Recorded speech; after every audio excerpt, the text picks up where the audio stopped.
वृंदावन श्रीमद्रत्नागार सिंहासनस्थो राधा श्रीमद् राधा श्रीलगोविंद देवो प्रेष्ठालि मानो देवयं स्मरामि श्रीमान् रासरसारम्भे वंशीवट सरसारंगी तटस्थित वंशीवट तटस्थितं कर्षणवेणुसं अर्जुनवेणु स्वनिर्गोपी गोपीनाथ गोपीनाथाक्षीस्तुं तौ तप्त तवाञ्छतं काञ्चन गौराङ्गी गौराङ्गी राधे राधे वृन्दावनेश्वरी वृन्दावनेश वृषभानुसुते वृषभानुसुते देवी देवी प्रणमामि प्रणमामि हरिप्रिये हरे प्रिय। जय श्री कृष्ण जय श्री कृष्ण चैतन्य चैतन्य प्रभु प्रभु नित्य नित्यानंद श्री श्री अद्वैत अद्वैत गदाधर गदाधर श्रीवासादि गौर श्रीवासादि भक्तवृंद गौरभक्तवृंद हरे कृष्णा हरे हरे कृष्णा कृष्ण कृष्णा कृष्ण कृष्णा कृष्ण हरे हरे हरे हरे हरे हरे राम राम हरे हरे राम राम राम राम राम हरे राम हरे राम हरे हरे।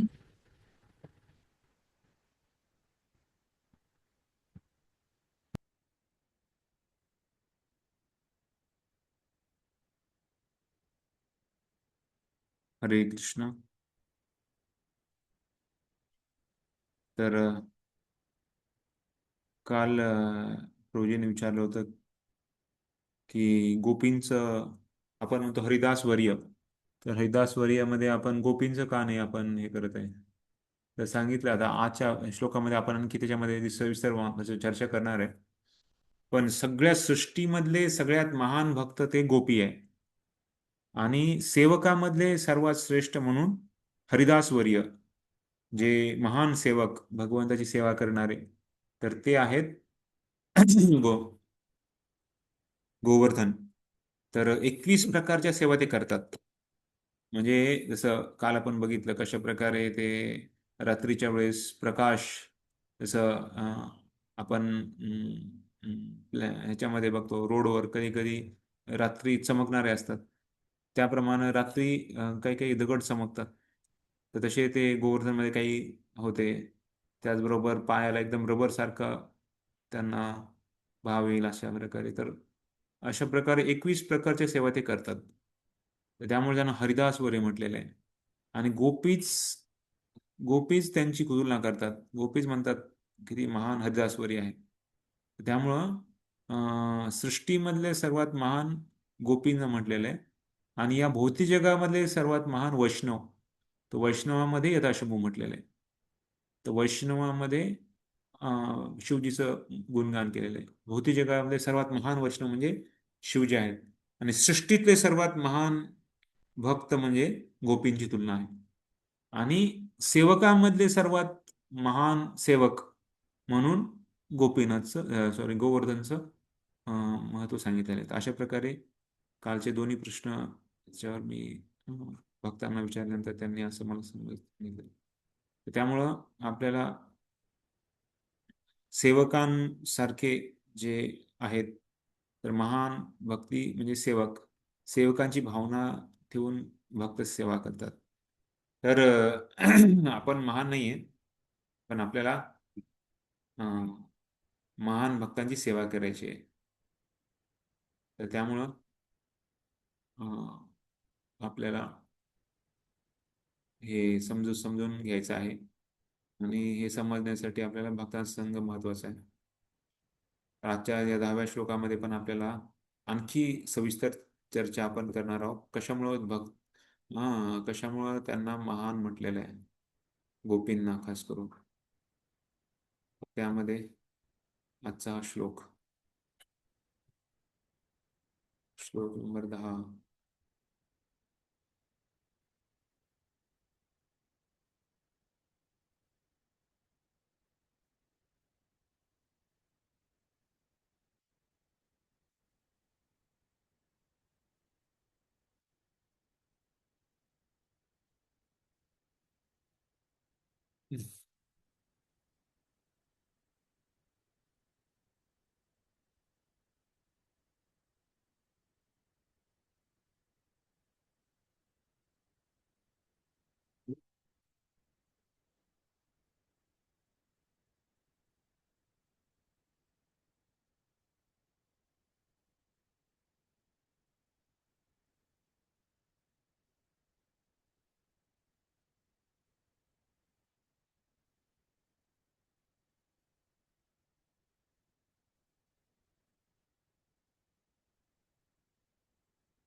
कर्मिभ्यः परितो हरे प्रियतया व्यक्तिं ययुर्ज्ञानिन।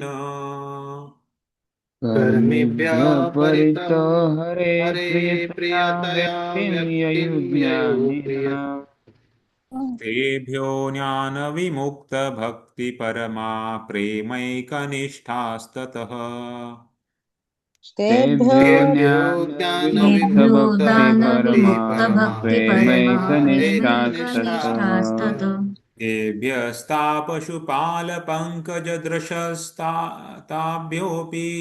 ताभ्योऽपि साराधिका।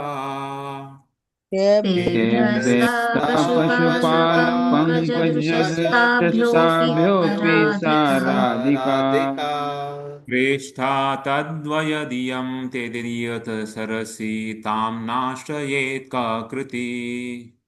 प्रेष्ठा प्रेष्ठा त्वद्दीयं तद्वदीयं तदीयसरसि तदीयसरसि तां तां नाश्रयेत् नाश्रयेत ककृति। कृति कर्मिभ्यः परिताहरे प्रियतया व्यक्तिं ययुज्ञानिना। कर्मिभ्यः परितो परितो हरे हरे प्रियतया प्रियतया व्यक्तिं व्यक्तिं ययुर्ज्ञानिनः। ययुर्ज्ञानिनः तेभ्य ज्ञानविमुक्तभक्तिपरमा प्रेमकेशनिष्ठा तथा। तेभ्यो तेभ्यो ज्ञानविमुक्तभक्तिपरमा ज्ञानविमुक्तभक्तिपरमा प्रेमैकनिष्ठास्ततः। प्रेमैकनिष्ठास्ततः तेभ्यस्ता पशुपालपङ्कजदृशा ताभ्यपि साराधिका। तेभ्यस्ता सा पशुपालपङ्कजदृशस्ताभ्योऽपि पशुपालपङ्कजदृशस्ताभ्योऽपि साराधिका। साराधिका ज्येष्ठा तद्वत् इयं तदीयसरसि तां न आश्रयेत् काकृति। प्रेष्ठा श्रेष्ठा तद्वदीयं तद्वदीयं तदीयसरसि तदीयसरसि तां तां नाश्रयेत् कः नाश्रयेत् कः कृति। कृति कर्मिभ्यः परिताहरे प्रियतया व्यक्तिं ययुज्ञानिना। कर्मिभ्यः कर्मिभ्यः परितो परितो हरेः हरे प्रियतया प्रियतया व्यक्तिं व्यक्तिं ययुर्ज्ञानिनः। अयुज्ञानिनः तेभ्यः ज्ञानविमुक्तभक्तिपरमा प्रेमैकनिष्ठा तथा। तेभ्यो तेभ्यो ज्ञानविमुक्तभक्तिपरमः ज्ञानविमुक्तभक्तिपरमा प्रेमैकनिष्ठास्ततः। प्रेमैकनिष्ठास्ततः तेभ्यस्तापशुपालपङ्कजदृशा ताभ्यपि साराधिका। तेभ्यस्ता पशुपालपङ्कजदृशस्ताभ्योऽपि तेभ्यस्तापशुपालपङ्कजदृशस्ताभ्योऽपि साराधिका। साराधिका दृष्टा तद्वत् तदीयसरसि तां न आश्रयेत् काकृति। प्रेष्ठा प्रेष्ठा तद्वदीयं तद्वदीयं तदीयसरसि तदीयसरसि तां तां नाश्रयेत् नाश्रयेत कः कृति। कृति हाँ सर्व प्रभु जी। हरे कृष्ण। जय हरे कृष्ण प्रभु जी सर्वभूति कर्मेभ्यः कर्मेभ्यः परितो परितो हरे हरितया प्रियतया व्यक्तिं व्यक्तिं ययुर्ज्ञानिनः। ययुर्ज्ञानिना तेभ्यो तेभ्यो ज्ञानविमुक्तभक्तिपरमा ज्ञानविमुक्तभक्तिपरमा प्रेमैकनिष्ठास्ततः। प्रेमैकनिष्ठास्ततः तेभ्यस्ता तेभ्यस्ता पशुपालपङ्कजदृशस्ताभ्योऽपि पशुपालपङ्कजदृशस्ताभ्योऽपि साराधिका। साराधिका विष्टा प्रेष्ठा तद्वदीयं तद्वदीयं तदीयसरसि तदीयसरसि तां तां न नाश्रयेत् कः आश्रयेत् कृति। कृति साधु साधु साधु। हाँ माता जी सर्व। हरे कृष्ण। कर हाँ कर्मेभ्यः कर्मेभ्य परितो हरे परितोहरे प्रियतया प्रियतया व्यक्तिं व्यक्तिं ययुज्ञानिनः। ययुर्ज्ञानिनः तेभ्यो तेभ्यो ज्ञानविमुक्तभक्तिपरमा विमुक्तभक्तिपरमा प्रेमैकनिष्ठास्ततः। तेभ्यं तां पशुपालपङ्कजदृशः पशुपालपङ्कजदृशस्ताभ्योऽपि साराधिका। सारथिका प्रेष्ठा त्वदीयं प्रेष्ठात्वदीयं तदीयसरसि तदीयसरसि तां नाश्रयेत् नाश्रयेत्का कृति।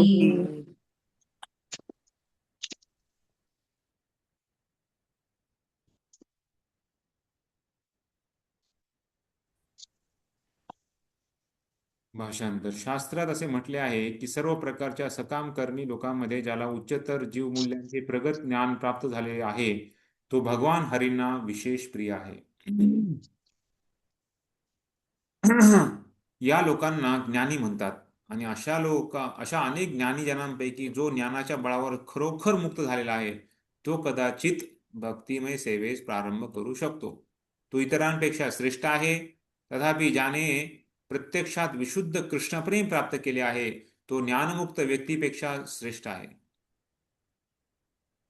उच्चतर भक्तांमध्ये गोपिका श्रेष्ठ आहेत कारण त्या गोपाळ कृष्णावर सदैव आश्रित असतात. सर्व गोपींमध्ये श्रीमती राधाराणी श्रेष्ठ आहे कारण ती श्रीकृष्णांना सर्वाधिक प्रिय आहे. तिचे कुंड हे भगवान श्रीकृष्णांना तिच्या इतकेच प्रिय आहे. तर मग राधाकुंडाच्या तटावर निवास करण्यास आणि आनंदी भक्तिमय भावनेने भरलेल्या चिन्मय शरीराद्वारे प्रेरित होऊन श्री राधा गोविंद या दिव्य युगलाची प्रेममय सेवा करण्यास कोण नकार देईल. या ठिकाणी दिव्य युगलाच्या अष्टकालीय लीला नित्य घडत असतात. खरोखर राधाकुंडाच्या तटावर भक्तिमय सेवा करणारे भक्त ब्रह्मांडामध्ये सर्वाधिक भाग्यवान आहेत होत. तर या धड्यामध्ये आपल्याला सर्वात महान व्यक्तीबद्दलच सांगितलेलं आहे. तर त्यामध्ये कर्मी कोण आहे, ज्ञानी कोण आहे, कर्मकांडी कोण आहे, भक्त कोण आहे त्याबद्दल चर्चा होणार आहे. तर ठीक आहे, आपण वाचन चालू करूया. त्यानंतर त्याच्याबद्दल चर्चा करूया. तात्पर्य वाच. नमस्ते. हरे कृष्ण. हरे कृष्ण. वाचू का प्रभूजी? ठीक आहे, वाच. या क्षणी जवळजवळ सर्वजण कोणते ना कोणते सकाम कर्म करण्यात मग्न आहेत. ज्यांना कर्म करून भौतिक लाभ मिळवण्याची इच्छा असते त्यांना कर्मी म्हणतात. या भौतिक जगातील सर्व जीव मायावश झालेले आहेत. याचे वर्णन विष्णू पुराणामध्ये 6.7.61 पुढील प्रमाणे केलेले आहे. विष्णू शक्ती ही परा प्रोक्ता क्षेत्रज्ञाखा तथा परा अविद्या कर्म संज्ञाना तृतीया शक्ती इरिष्यते. ऋषींनी भगवंताच्या शक्तीचे 3 प्रकारात विभाजन केले आहे आणि ते प्रकार म्हणजे आध्यात्मिक शक्ती, तटस्था शक्ती आणि माया शक्ती. माया शक्ती किंवा भौतिक शक्ती ही 3ऱ्या श्रेणीची शक्ती तृतीया शक्ती समजली जाते. माया शक्तीच्या कचाट्यात सापडलेले जीव डुकरा कुत्र्याप्रमाणे केवळ इंद्रिय भोगाकरता काबार कष्ट करतात. तरी देखील या जीवनात किंवा पुण्यकर्मे करून पुढील जीवनात वेदामध्ये वर्णिलेले यज्ञ करण्याकडे काही कर्मी आकर्षित होतात. अशा प्रकारे त्यांच्या पुण्याईच्या बळावर त्यांना स्वर्ग लोकाची प्राप्ती होते. वास्तविक जे लोक वैदिक आदेशांचे काटेकोर पालन करून यज्ञ करतात त्यांना चंद्रलोक किंवा त्यापेक्षाही श्रेष्ठ लोकांची प्राप्ती होते.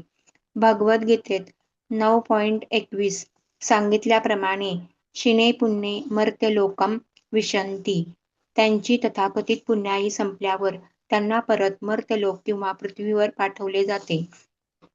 असे लोक पुण्यकर्माच्या बळावर जरी स्वर्गामध्ये जाऊन हजारो वर्षापर्यंत सुख उपयोग घेत असले तरी त्यांच्या पुण्याईचा क्षय होताच ते भूतलावर परतून येतात. पाप अथवा पुण्य करणाऱ्या सर्व कर्मीजनांची ही स्थिती आहे. या पृथ्वीवर आपल्याला अनेक व्यापारी, राजकीय पुढारी व इतर लोक आढळतात आणि त्यांना केवळ भौतिक सुखातच स्वारस्य असते. ते पाप पुण्याचा जराही विचार न करता पैसा मिळवण्याच्या मागे असतात. अशा लोकांना कर्मी किंवा भोगवादी म्हणतात. कर्मी लोकांपैकी काही विकर्मी लोक असतात आणि ते वैदिक आदेशांना जुगारून देतात. वैदिक ज्ञानाच्या आधारावर कर्म करणारे सकाम कर्मी भगवान विष्णूंना प्रसन्न करण्याकरता आणि त्यांच्याकडून वरप्राप्ती करता यज्ञ करतात. अशा प्रकारे त्यांना उच्च लोकाची प्राप्ती होते. असे कर्मीजन विकर्मीपेक्षा श्रेष्ठ असतात, कारण ते वेदांच्या आदेशांचे पालन करतात आणि ते श्रीकृष्णांना निश्चित प्रिय असतात. भगवद्गीतेत 4.11 भगवान श्रीकृष्ण म्हणतात की ये यथा माम प्रपद्यन्ते तास्तथैव भजाम्यहम.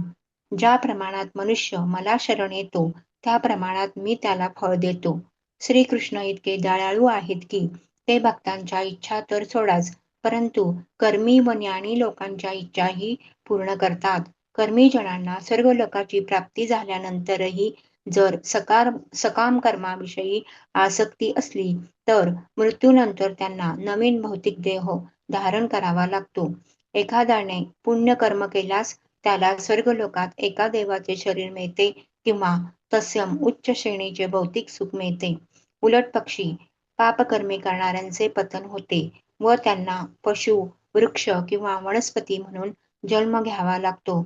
अशा प्रकारे विकर्मी अर्थात वैदिक आदेशांचे पालन न करणाऱ्या दुराचारी लोकांची विद्वान ऋषी मुनी प्रशंसा करीत नाहीत.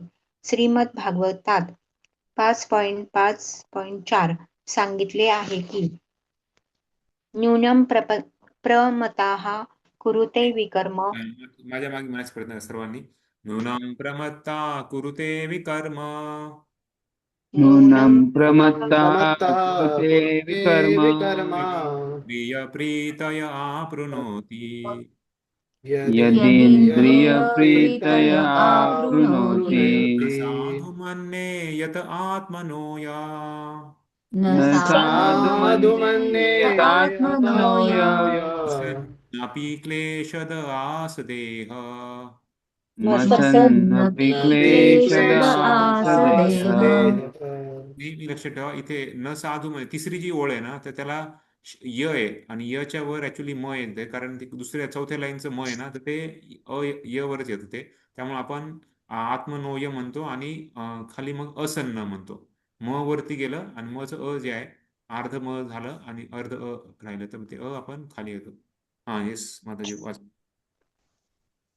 केवळ इंद्रिय भोगाकरता कुत्र्या-डुकराप्रमाणे कठोर परिश्रम करणारे भौतिकवादी लोक खरे तर वेडेच असतात. केवळ इंद्रिय भोगाकरता ते सर्व प्रकारची कुकर्मे करतात. भौतिक सकाम कर्मे बुद्धिमान मनुष्याला मुळीच शोभत नाहीत, कारण अशा सकाम कर्माचे फळ म्हणून त्याला दुःखमय असे भौतिक शरीर धारण करावे लागते. हा बस भौतिक. बस. हरे कृष्ण. हरे कृष्ण. धन्यवाद प्रभूजी. तर इथे आपण बघतोय इथे कशा प्रकारे प्रभुपाद पहिल्यांदा चालू करतात आणि प्रभुपाद सांगतात कशा प्रकारे कर्मी नंतर कर्मकांडी नंतर ज्ञानी नंतर अशा प्रकारे स्तर वेगवेगळ्या भक्तांचे वेगवेगळ्या लोकांचे स्तर वर्णन करण्यामध्ये प्रभुपाद इथे सांगत आहेत. तर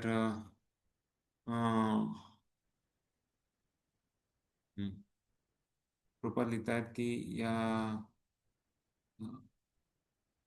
कर्मी कोण आहे, तर ज्यांना कर्म करून भौतिक लाभ मिळवायची इच्छा आहे त्याला कर्मी म्हटलेलं आहे. आपण हा शब्द खूप वेळेस ऐकलेला आहे, पण याचा अर्थ आपल्याला समजला पाहिजे. तर सकाम म्हणजे काहीतरी आशा आहे.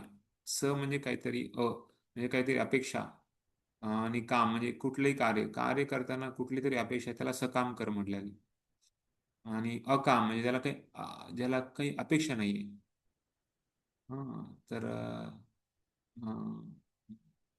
जे जी कर्म करतो, जसं भक्त आहेत, भक्त कर्म करतात पण त्यांना अपेक्षा नाहीये, त्याला म्हणतात अकाम. आणि मोक्ष काम म्हणजे त्याला मोक्षाची अपेक्षा आहे. तर अशा प्रकारे वेगवेगळ्या भक्तांचा स्तर आहे. आणि कर्मी म्हणजे ज्याला भौतिकच इच्छा पाहिजे तो कर्मी आहे. तर प्रभुपाद लिहितात, या जगात सर्व जीव मायावश झालेले आहेत, मायाने त्यांना जखडलेले आहे. त्यामुळे आपण बघतो ना, त्या भगवद्गीतेमध्ये असा फोटो आहे बघा, दिसतंय का?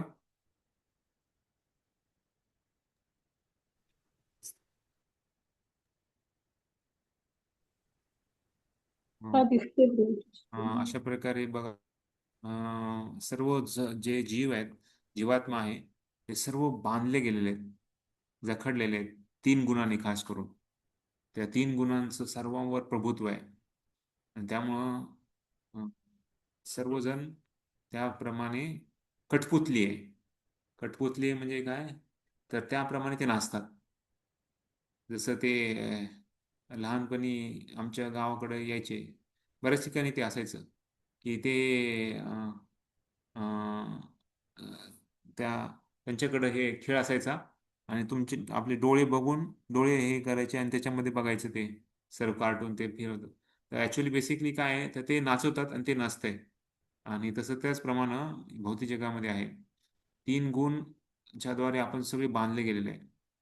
त्यामुळे खरी सुटका म्हणजे या 3 गुणातून बाहेर येणे, ती खरी सुटका आहे.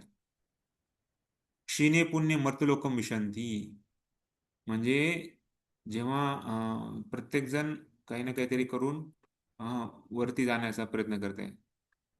ओके, ठीक आहे, ते नंतर येते. तर त्याच्या अगोदर आपण बघतो कशा प्रकारे अं,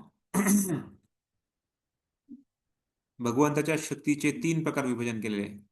3 प्रकारच्या शक्ती आहेत.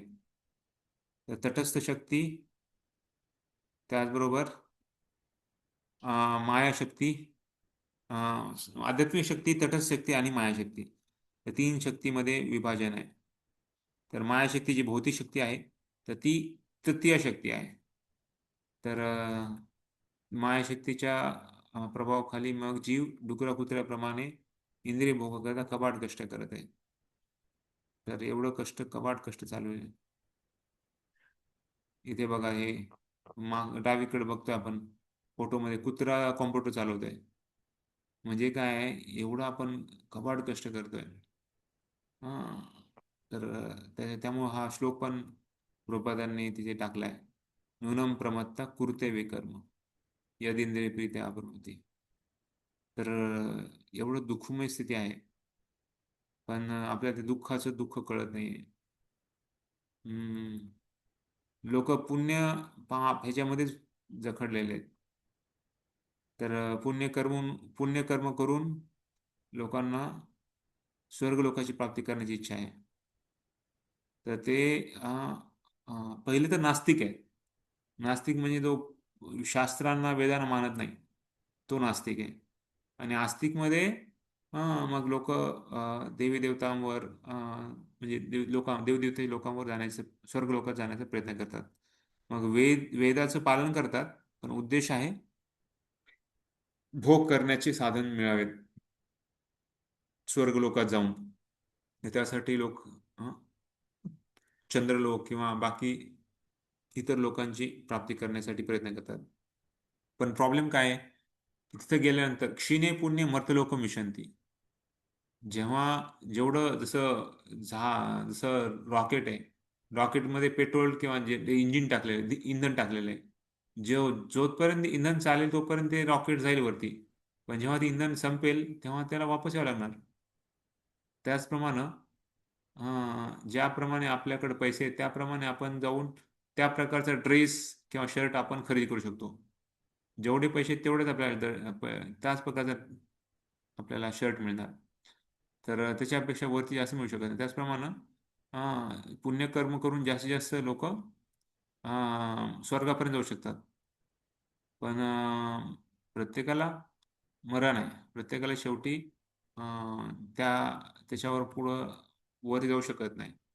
तर अशा प्रकारे स्वर्गामध्ये झालं तरी हजारो वर्षापर्यंत सुखभोग मिळेल, पण पुण्याचा क्षय झाल्यानंतर त्याला पुन्हा भूतलावर यावं लागेल. अशा प्रकारे पाप आणि पुण्य करणाऱ्या सर्व कर्मीजनांची ही स्थिती आहे.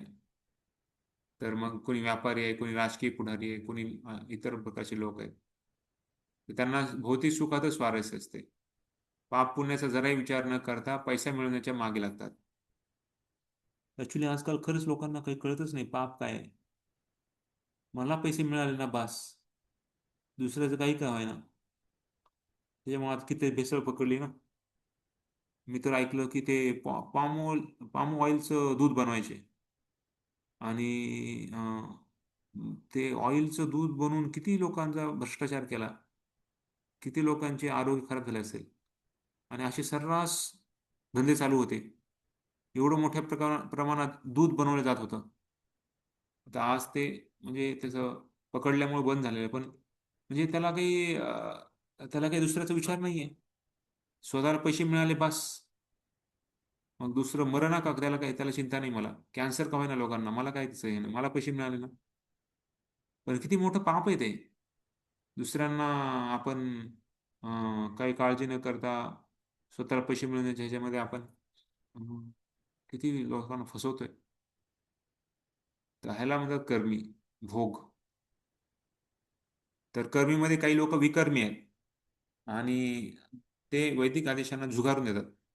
मग मोठमोठाले राजकारणी लोक, पुढारी, व्यापारी मांस खातात, नशापान करतात, परस्ती परपुसंग करतात, मग बाकी स्मोकिंग, हे सर्व तर चाललेलं आहे. काही लोकांना त्याची चिंता नाही आहे.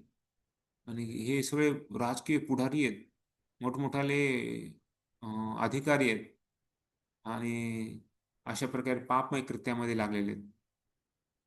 तर हे खूप म्हणजे गायींची हत्या किती मोठ्या प्रमाणात केली जाते. कुणी काही शब्द पण काढत नाही. म्हणजे खूप कमी लोक त्याच्याबद्दल, पण बाकी हे पैसा मिळतोय आपल्याला बस. आणि अशा प्रकारे विकर्म करतायत ते. तर हे वैदिक आदेशांना झुगारून देतात. वैदिक आदेश म्हणतात की गायीला जननी आहे, गोपूजा आहे, पण इथं सर्रास हत्या केली जाते. वैदिक ज्ञानाच्या आधारावर कर्म करणारे सकाम कर्मी भगवान विष्णू प्रसन्न करण्यासाठी त्यांच्याकडून वर प्राप्ती करण्यासाठी यज्ञ करतात. तर मग हे हे झाले नास्तिक. त्याच्यानंतर विकर्मी, आणि त्यानंतर कर्मी, विकर्मी, आणि त्याच्यानंतर सकाम कर्मी. सकाम म्हणजे मी करतोय, यज्ञ करतोय, भक्ती करतोय, पण मला काहीतरी पाहिजे, त्यासाठी मी करतो एवढं सगळं. तर अशा प्रकारे त्याला सकाम कर्म म्हटलं जातं. मग मला काहीतरी उच्च लोक मिळावा, ब्रह्मलोक किंवा इंद्रिय लोक. तर असे लोक सकाम कर्मी विकर्मीपेक्षा महान आहेत, कारण त्यांनी वेदाचे आदेश पालन करतायत, वेदाला मानतायत, वेदांचे नीती नियम पालन करतायत. त्यामुळे भगवंताला ते प्रिय आहेत. त्यामुळे भगवंत म्हणतात येथा मां प्रपद्यन्ते तांस्तेव भजाम्यहम्. तर ज्याप्रमाणे मनुष्य मला शरण येतो त्याप्रमाणे मी त्याला फळ देतो. ऍक्च्युली ही भगवंताची दया आहे. ते भक्तालाच नाही तर इवन कर्मी ज्ञानी लोकांना पण इच्छा पूर्ण करतात. कर्मी लोकांना ज्ञान स्वर्ग लोकाची प्राप्ती झाल्यानंतरही सकाम कर्माविषयी आसक्ती असली तर मृत्यूनंतर त्यांना नवीन भौतिक देह धारण करावा लागतो. एखाद्याने पुण्य कर्म केल्यास त्याला स्वर्ग लोकात एका देवाचे शरीर मिळते किंवा तत्सम उच्च श्रेणीचे भौतिक सुख मिळते. उलट पक्षी पापकर्मी करण्याचे पतन होते आणि त्याला पशु, वृक्ष किंवा वनस्पती म्हणून जन्मावे लागतो. तर हे सगळं विकर्मी लोकांना, त्यांची गती काय आहे, तर त्यांना पशु, वृक्ष किंवा वनस्पती म्हणावं लागतं. अशा प्रकारे हे विकर्मी लोक, म्हणजे जे वैदिक आदेशाचे पालन करत नाही, तर त्या दुराचारी लोकांची विद्वान ऋषी मुनी प्रशंसा करत नाही. आणि त्यामुळे हा श्लोक भागवतमला ऋषभदेव म्हणतात. ऋषभदेव महाराज सांगतायत आपल्या पुत्रांना, हा संदेश सांगतायत. केवळ इंद्रिय भोगाकरता कुत्र्या डुकराप्रमाणे कठोर परिश्रम करणारे भौतिकवादी लोक खरे तर वेडेच आहेत. केवळ इंद्रिय भोगाकरिता ते सर्व प्रकारची कुकर्म करतात. भौतिक कर्मे बुद्धिमान मनुष्याला मुळीच शोभत नाही, कारण अशा सकाम कर्मांचे फळ म्हणून त्याला दुःखमय असे भौतिक शरीर धारण करावे लागते. ऍक्च्युली इथं सांगतायत ते की आपण जे कर्म करतोय तर ते कर्म असं असलं पाहिजे की त्याला पुन्हा आपल्याला भौतिक जगात यायची गरज नाही लागणार. अशा प्रकारचे आपल्याला महान कर्म करायचे. नाहीतर जे सकाम कर्म करतायत तर त्यांना ऍक्च्युली दुःखमय भौतिक शरीर पुन्हा धारण करावं लागणार आहे. तर आपले कर्म असे असले पाहिजेत की जे आपल्याला या भौतिक जगाच्या पुन्हा बंधनात द्यायची गरज नाही लागणार. अशा प्रकारचे दिव्य कर्म आपल्याला करायचं आहे. तर त्यामुळं भौतिक अस्तित्वाला जोडून असलेले 3 प्रकारच्या क्लेशातून बाहेर पडणे हेच मनुष्य जीवनाचे उद्दिष्ट आहे. तर भौतिक जगामध्ये कुणीच हे आपल्याला माहित नाहीये, सांगत नाही, कुणी लपवत सगळं. कोणाला माहीतच नाही पहिली गोष्ट, त्यामुळे दुसऱ्याला काही काय सांगणार? आणि त्यामुळे आपला गुरु, साधू, शास्त्र आपल्याला सांगतात, मनुष्य जीवनाचा उद्देश काय आहे? आणि तो म्हणजे 3 प्रकारचे क्लेश, याच्यातून आपल्याला बाहेर यायचं आहे. कुठले 3 प्रकारचे क्लेश आहेत? हरे कृष्ण. आदिदैविक, आदिभौतिक. आदिदैविक. हा हा आदिदैविक म्हणजे काय? ऊन, पाऊस, वारा, पूर वगैरे पूर येणे. त्याच्यामुळे होणार आहे म्हणजे दुष्काळापासून. तर निसर्गाद्वारे जे काही प्रकोप होतात, त्याला भूकंप येणे, महापूर येणे, तर या प्रकारच्या क्लेशाला आदिदैविक. आधी भौतिक म्हणजे इतर प्राण्यांपासून आपल्याला जे त्रास होतात त्याला आधी भौतिक असं म्हणतात. अं, मच्छर, किडे, मुंगी वगैरे त्यांच्यापासून होणार. अं, तर जसं शेजारी पाजारी त्यांच्याकडून पण बऱ्याच वेळेस क्लेश होतात आपल्याला. इवन भांडणं होतात, थोड्या थोड्या बांधापासून भांडणं होतात. तर भौतिक लोकांकडून होणारे, भौतिक जीवात्म्याकडून होणारे क्लेश. आणि आधी आत्मिक.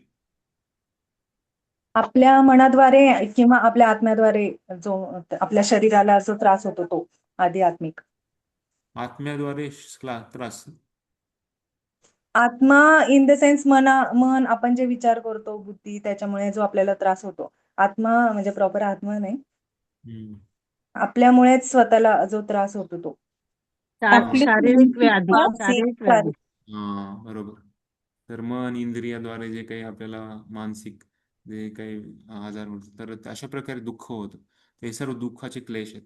तर या 3 क्लेशापासून आपल्याला बाहेर बाहेर पडणं, तर तेच मनुष्य जीवनाचं उद्देश असलं पाहिजे. हे कुणाला माहिती आहे? कुणाला माहितच नाहीये. लोकांना याच्याबद्दल अजिबात त्यांना काही हे नाहीये, ज्ञानच नाहीये. त्यामुळं आपल्याला हे सर्व खूप महत्वाचं आहे की आपण ह्याच्यातून आपल्याला समजून आपलं जीवनामध्ये त्याचं पालन केलं पाहिजे. हम्म.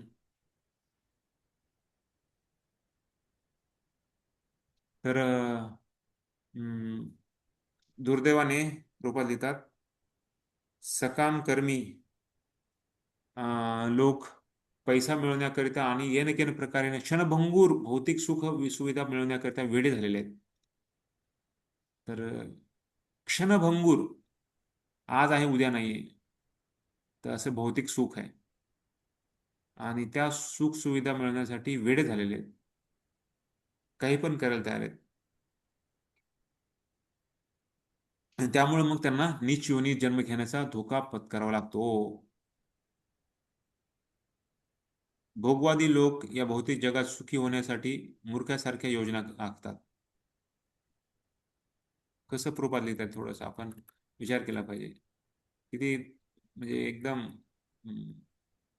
जे होतंय आणि जे घडतंय त्याला एकदम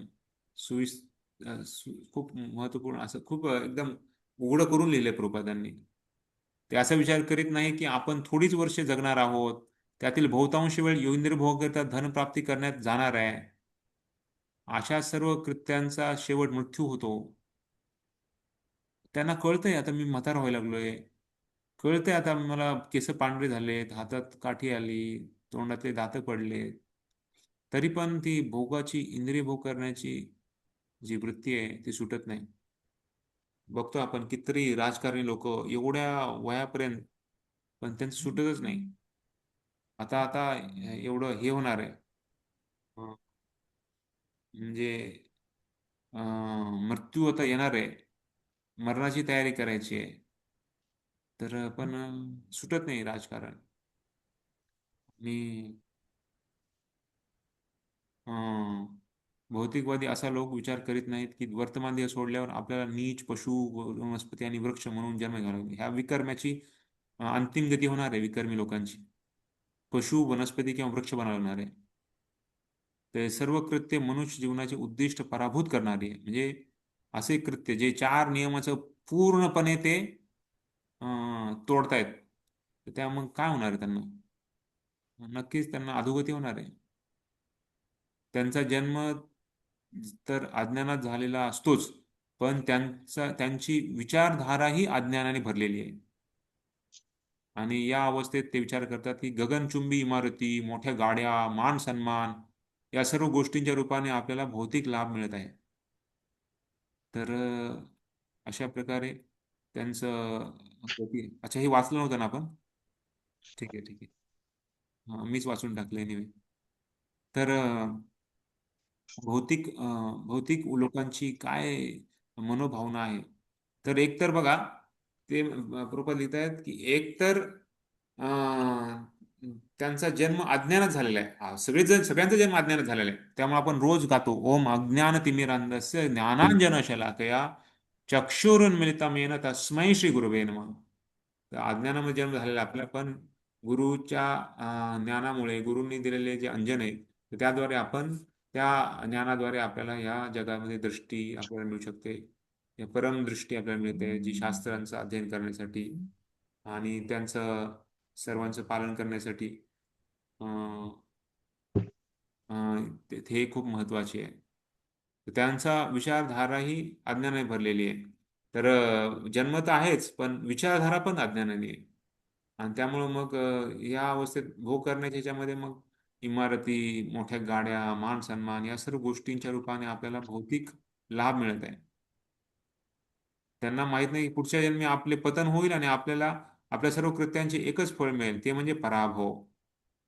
आणि त्यामुळं हा श्लोक रूपात लिहितात. पराभवस्तावदबोध जात. 5.5 हा पुन्हा एकदा ऋषभदेवांचा श्लोक आहे. ऋषभदेवांनी आपल्या मित्रांना बघा किती महत्वाचा संदेश देत आहेत. एवढ्या लहानपणी मुलांना सगळं उघडकीस करून देत आहेत. खरं आई वडिलांचा उद्देश तो असला पाहिजे. ऍक्च्युअली आई वडिलांचा उद्देश फक्त त्यांना शाळेत चांगलं घालणं, चांगले दप्तर, चांगला ड्रेस मिळवून देणं, त्यांना बाकी सर्व करणं हे ठीक आहे. पण महत्वाचं जबाबदारी आहे की या जन्मातून त्यांना बाहेर काढणं, त्यासाठी त्यांचे डोळे उघडणं. आई वडील हे फक्त भौतिकदृष्ट्या आई वडील नसायला पाहिजे, त्यांना आध्यात्मिक ज्ञान पण दिलं पाहिजे, त्यांना त्याच्याबद्दलची माहिती करून दिली पाहिजे. नाहीतर मग मुलांना ह्याच्याबद्दलचं ज्ञानच नाही आहे. शाळेमध्ये आपण जातो तर मुलांना माहीतच नाही याच्याबद्दल. आजकाल तर 5 पांडवांची नाव पण माहित नाही मुलांना. परिस्थिती खूप बिकट होत चाललेली, कलियुग वाढत चाललेलं आहे. त्यामुळे आपल्या प्रत्येकाचं कर्तव्य वाढत चाललेलं आहे. तर त्यासाठी आपल्याला हे हरे कृष्णा कृष्ण कृष्ण हरे हरे, हरे राम राम हरे हरे. तर 5.5 याच्यामध्ये ऋषभदेवांची खूप सुंदर शिकवण आपण याला बघायची आहे.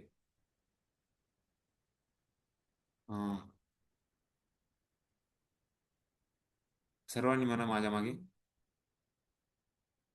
पराभवस्तावदबोध जातो,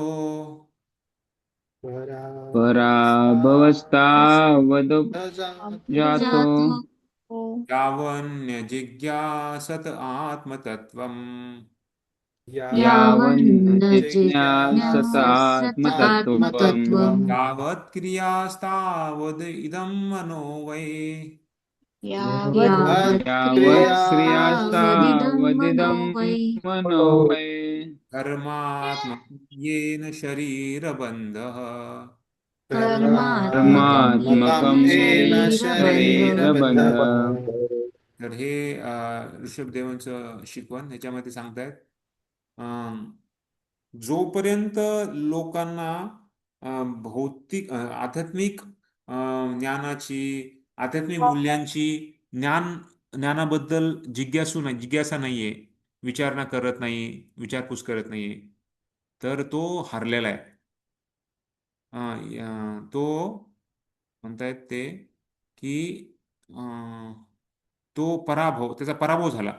म्हणजे जर आपल्याला भौतिक जगामध्ये आपण भौतिक सुखामध्येच आपण जर आहोत आणि आध्यात्मिक जीवनाबद्दल काही गंध नाहीये, तर आपण पराभव ऑलरेडी झालेला आहे. आपण ऑलरेडी म्हणजे आपण हरलेलो आहे. आणि या अज्ञानामुळे आपल्याला आपल्या जीवनामध्ये दुःखच दुःख आहे. आपल्या जीवनामध्ये वेगवेगळे कष्ट आपल्याला सहन करावे लागणार आहे. आत्मतत्व ज्याला माहीत नाहीये, आत्मतत्वाबद्दल जो विचार करत नाहीये, तर त्याला त्याच्या ज्या गोष्टी आहेत, त्याच्या ज्या क्रिया आहेत, त्या सर्व निष्फळ झालेल्या आहेत. अशा प्रकारचे अज्ञान आहे. आणि जरी तो यावन जिज्ञासत आत्मतत्व यावत क्रिया तावत इदम मनोवय. यावत क्रिया जोपर्यंत त्यांचे कार्य मनोवय म्हणजे या मनाच्या स्तरावर आहे. कर्माकृत कर्म सॉरी कर्मात्मक म्हणजे मनाच्या द्वारे तो खेळलेला आहे. कर्म करतोय पण तो मनाच्या द्वारेच फिरतोय आणि तो कार्य करत आहे. तर मन अशुद्ध आहे, चेतना पण बरोबर नाही आहे आणि तो अशा प्रकारे भौतिक क्रियामध्ये आखडलेला आहे. आणि तेव्हा मग त्याला भौतिक जीवन मिळणार, शरीर बंध, हे भौतिक शरीर मिळणार आहे. त्यामुळे मी सांगितलं होतं मागच्या वेळेस पण की आपल्याला आपली भक्ती अशी करायची आहे की पुन्हा भौतिक जगात यायची गरज नाहीये, पुन्हा भौतिक जीवन, भौतिक शरीर मिळवायचं नाहीये आणि पुन्हा आपल्याला जीवनामध्ये दुःख नाही मिळणार. म्हणजे काय, वैकुंठ धामाची प्राप्ती होईल, गोलोक धामाची प्राप्ती होईल. तिथं कुंठ नाहीये, तिथं दुःख नाहीये, तिथं भौतिक शरीर नाहीये आणि ते भौतिक जग नाहीये, ते आध्यात्मिक जगत आहे. अशा अशा म्हणजे अशी स्थिती आपल्याला मिळवण्यासाठी आपल्याला प्रयत्न करायचा आहे. तर इथं प्रभुपाद लिहितात की ऍक्च्युली प्रत्येकाला वाटतं की माझं कार्य मी असं करेल की मला दुःख येणार नाही आपल्या जीवनामध्ये, पण असं होत नाही म्हणे. जरी कोणी वेगवेगळे तर्कवितर्क करत असेल किंवा चांगले पुण्यकर्म करत असेल तरी पण त्याचा पराभव निश्चित आहे. ऍक्च्युली आपला जीवनाचा उद्देश असा असला पाहिजे की पुन्हा मायाच्या या मायाने जे जखडलेलं आहे त्याला त्यातून आपल्याला बाहेर पडायचं आहे आणि भौतिक कार्यातून बाहेर पडायचं आहे. तर त्यामुळं आपण आध्यात्मिक दृष्ट्या आपण जिज्ञासू असलं पाहिजे. तर जोपर्यंत आपल्याला आपला आत्मा हो आणि आपल्याला आत्म्याचे कार्य आपल्याला करायचे आहेत, जोपर्यंत असं आपण जाणत नाही तोपर्यंत आपलं भौतिक बंधनामध्येच आहोत. त्यासाठी आपल्याला हे सर्व करून भौतिक जगाच्या बंधनातून सुटकायचं. आणि शेवटी प्रभुपाद लिहितात, खरा भक्त जो आहे, जो कर्म आणि ज्ञान ह्याच्या पलीकडे जातो, त्याचं फक्त उद्देश एकच आहे की भगवंताची सेवा करणे. तर त्यामुळे इथे प्रभुपाद पराभवस्तावत अभोज जातो ह्या श्लोकाचा अर्थ इथे सांगतायत. कशा प्रकारे ऋषभदेवानी हा श्लोक म्हटलेला आहे. पुढे वाचा. म्हणून आपण हरे कृष्ण. विष्णुमूर्ती प्रभूजी तुम्ही वाचणार? हरे कृष्ण. वाचतो प्रभूजी. जी प्रभूजी वाचा. 93 पेजचं शेवटचं पॅरेग्राफ. भौतिक असतो तुला आपण जोडून असलेलं. आत्मतत्व जाणण्याकरिता उत्सुक असले पाहिजे. आत्मतत्वाने आपण जाणतो की आपले स्वरूप म्हणजे भौतिक देह नसून आत्मा हे आहे. जोपर्यंत आपण या स्तरावर येत नाही तोपर्यंत आपण अज्ञानाच्या स्तरावर असतो. केवळ इंद्रियांच्या संतोषाकरिता आपला मौल्यवान वेळ व्यर्थ घालवणाऱ्या हजारो नव्हे तर लाखो लोकांपैकी कदाचित एखादा मनुष्य ज्ञानाच्या स्तरावर येतो व त्याला जीवनाची उच्चतर मूल्य समजतात. अशा व्यक्तीला ज्ञानी म्हणतात. ज्ञानी मनुष्य जाणतो की सकाम कर्मे आपल्याला भवबंधनात टाकले आणि त्यामुळे आपल्याला एका मागोमाग एक भौतिक शरीर स्वीकारित राहावे लागेल. श्रीमद भागवतातील शरीर बंध या शब्दाने सुचविल्याप्रमाणे जोपर्यंत मनुष्य इंद्रिय सुखाची कामना करतो तोपर्यंत त्याचे मन सकाम कर्मात लिप्त राहते आणि यामुळे त्याचा सतत पुनर्जन्म होत राहतो. अशा प्रकारे ज्ञानी मनुष्य कर्मीपेक्षा श्रेष्ठ आहे, कारण तो इंद्रिय भोग देणाऱ्या अंधकर्मापासून निदान परावृत्त झालेला असतो. हा प्रत्यक्ष भगवंताचा निर्णय आहे. तथापि कर्मी लोकांच्या अज्ञानापासून जरी ज्ञानी मनुष्य मुक्त असला तरी जोपर्यंत तो भक्तिमय सेवेच्या स्तरावर येत नाही तोपर्यंत त्याला सुद्धा अज्ञानीच समजले जाते. अशा मनुष्याला ज्ञानी म्हणून स्वीकारले असले तरी त्याचे ज्ञान अशुद्ध समजले जाते, कारण त्याला भक्तिमय सेवेसंबंधी काहीच ज्ञान नसते व त्यामुळे तो भगवंताच्या चरणकमलाची उपेक्षा करतो. जेव्हा एखादा ज्ञानी भक्तिमय सेवेचा स्वीकार करतो तेव्हा तो सामान्य ज्ञानी व्यक्तीपेक्षा श्रेष्ठ ठरतो. अशा प्रगत मनुष्याला ज्ञान विमुक्त भक्ती परम असे म्हणतात. ज्ञानी कशा प्रकारे भक्तिमय सेवेचा स्वीकार करतो याचे वर्णन भगवद्गीतेत 7.19 केलेले आहे. तिथे श्रीकृष्ण म्हणतात की बभनाट्यमना म्हणते ज्ञानवान मा प्रपद्यते वासुदेवा सर्वमिती स महात्मा सुदुर्लभः. अनेक जन्म आणि मृत्यूनंतर ज्याला वास्तविक ज्ञान होते तो मी अस्तित्वातील सर्व गोष्टींच्या कारणांचे परम कारण असल्याचे जाणून मला शरण येतो.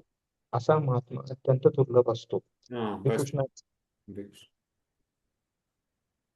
हरे कृष्ण. हो. तर इथे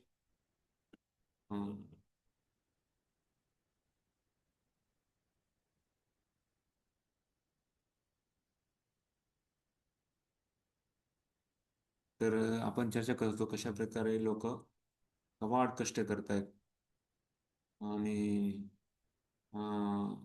उद्देश काय आहे? तर आपल्याला भौतिक इंद्रिय भोग करायचे आहेत आणि त्यांना कळत नाही की अरे पुढचा जन्म आपला काय होणार आहे. एवढे मोठे गगनचुंबी इमारत बनवत आहेत. मोठमोठ्या गाड्या, विमानं, मोठमोठे शोध लावतायत. पण सगळं आहे, पण शेवटी पराभव आहे त्यांचा, त्यांचे विजय नाही. तर गरजा वेगळी असते आणि आवश्यकता तेवढी आपण केलं पाहिजे. पण आजकाल आवश्यकतेला कोणी मानतच नाही. त्यांना एवढं म्हणजे एवढं मिळावं तेवढं मिळावं असं वाढत जातं. त्याला काही अंतच होत नाही. जसं इथं समोर वरती फोटो आहे. एखादा व्यक्ती जो जो टेबल बनवतोय, ते लाकड त्याला दिली जातात. मालक लाकड देतो आणि तो टेबल बनवतो आणि तो टेबल बनवल्यानंतर तो टेबल मालकाचा असतो.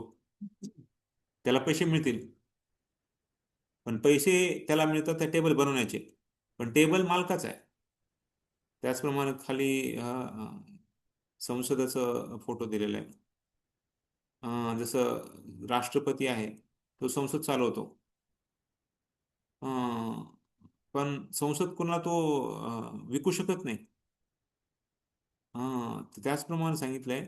जसं इथं खारुताई आहे, बघतोय आपण. बघा तिच्या हातामध्ये शेंगा आहे, तर आणि पुन्हा बदाम आहे, खूप काही गोष्टी आहेत. पण एवढ्या गोष्टी आहेत ते आणखी पण काही गोष्टी आहेत खाली, पण तिच्या हातात जेवढ्या बसतात ते आवश्यकतेपेक्षा जास्त आहे. आणखी तिला जास्त घ्यायची इच्छा आहे. अशा प्रकारे लोभ हा वाढत जातो. तर ऍक्च्युली आपण सगळं मिळवतो, पण शेवटी सगळं इथं सोडून जाणार आहे. खाली हात आले हे खाली हात जाने वाले. म्हणजे आपला जन्म हा खाली हात होतो आणि मृत्यू पण खाली हात होणार आहे. एक गोष्टीचा पण आपल्या बरोबर येणार नाहीये. पण 3 गोष्टी आपल्या बरोबर येतात, ते म्हणजे पाप, पुण्य आणि आपली भक्ती. तर पाप पुण्य तर आपल्याला वेगळे फळ मिळतील आणि पाप पुण्य संपून जातील, पण भक्ती ही आपल्या बरोबर राहणार आहे कितीतरी जन्म घेतले तरी. त्यामुळे आपल्याला भक्ती करण्यामध्ये आपण जास्त टाइम दिला पाहिजे. भक्तीसाठी आपल्याला जास्त आपण आपली शक्ती, आपले जे काही त्याच्यासाठी वापरलं पाहिजे. तर ही संदेश भागवतमच्या 2ऱ्या स्कंदामध्ये पण दिलेला आहे. सुखदेव गोस्वामी परीक्षित महाराज सांगतात आणि तेच ज्ञान सुत गोस्वामी नैमिषारण्य ऋषींच्या समुदाय सगळं सांगतात की कसं आपली जीवन हे साधी राहणी उच्च विचारसरणी असली पाहिजे. तर साधी राहणी आहे काही काही लोकांची, पण ती विचारसरणीच नाही. त्यांना उच्च विचारसरणी सोडून द्या. त्यांना उच्च विचार असे काही त्याच्याबद्दल काही हेच नाहीये. तर ही दुःखाची गोष्ट आहे. त्याच्यामुळे आपल्याला हे सर्व कळायला पाहिजे आणि आपण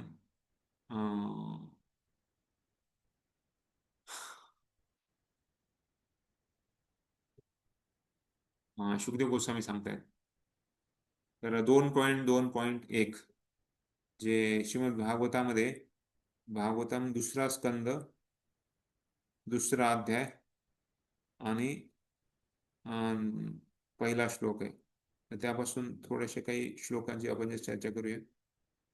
तर त्यामध्ये शुकदेव गोस्वामी सांगतायत, स्कंद 2 अध्याय 2 श्लोक संख्या 2.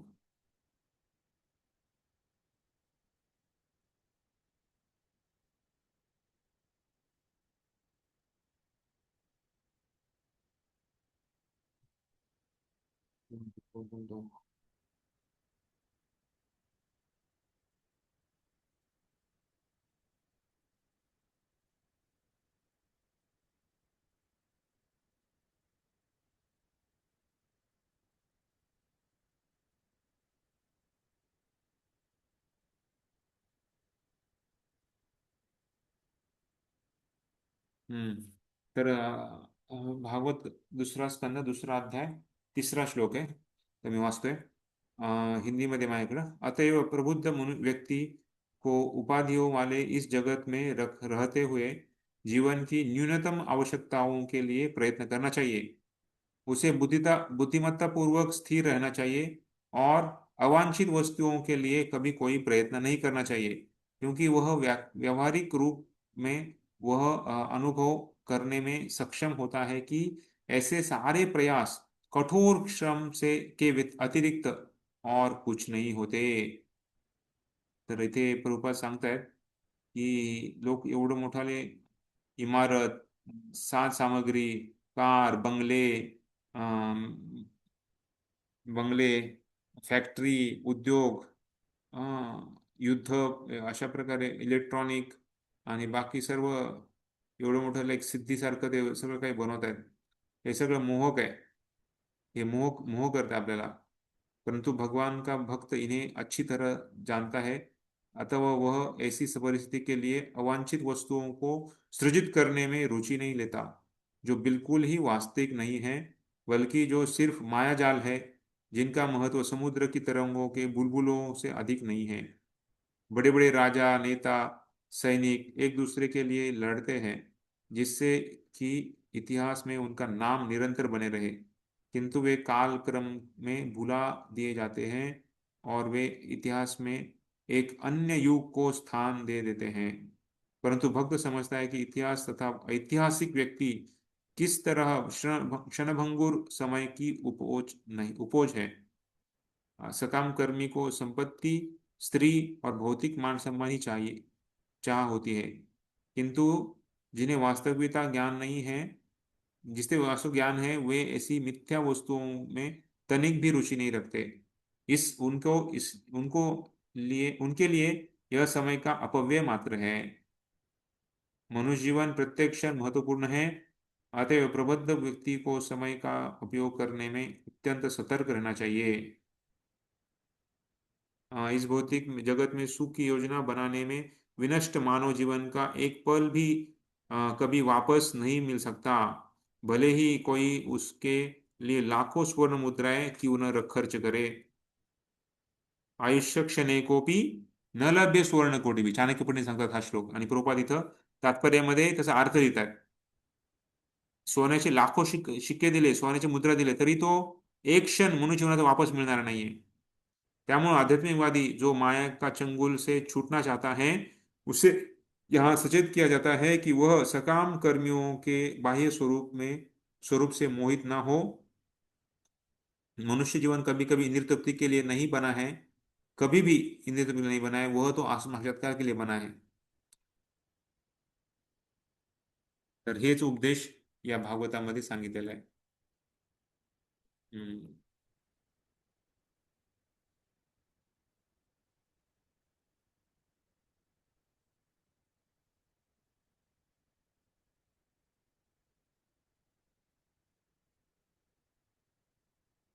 तर इथं या 4थ्या श्लोकामध्ये ते आणखी थोडं सांगतात की कशा प्रकारे आपण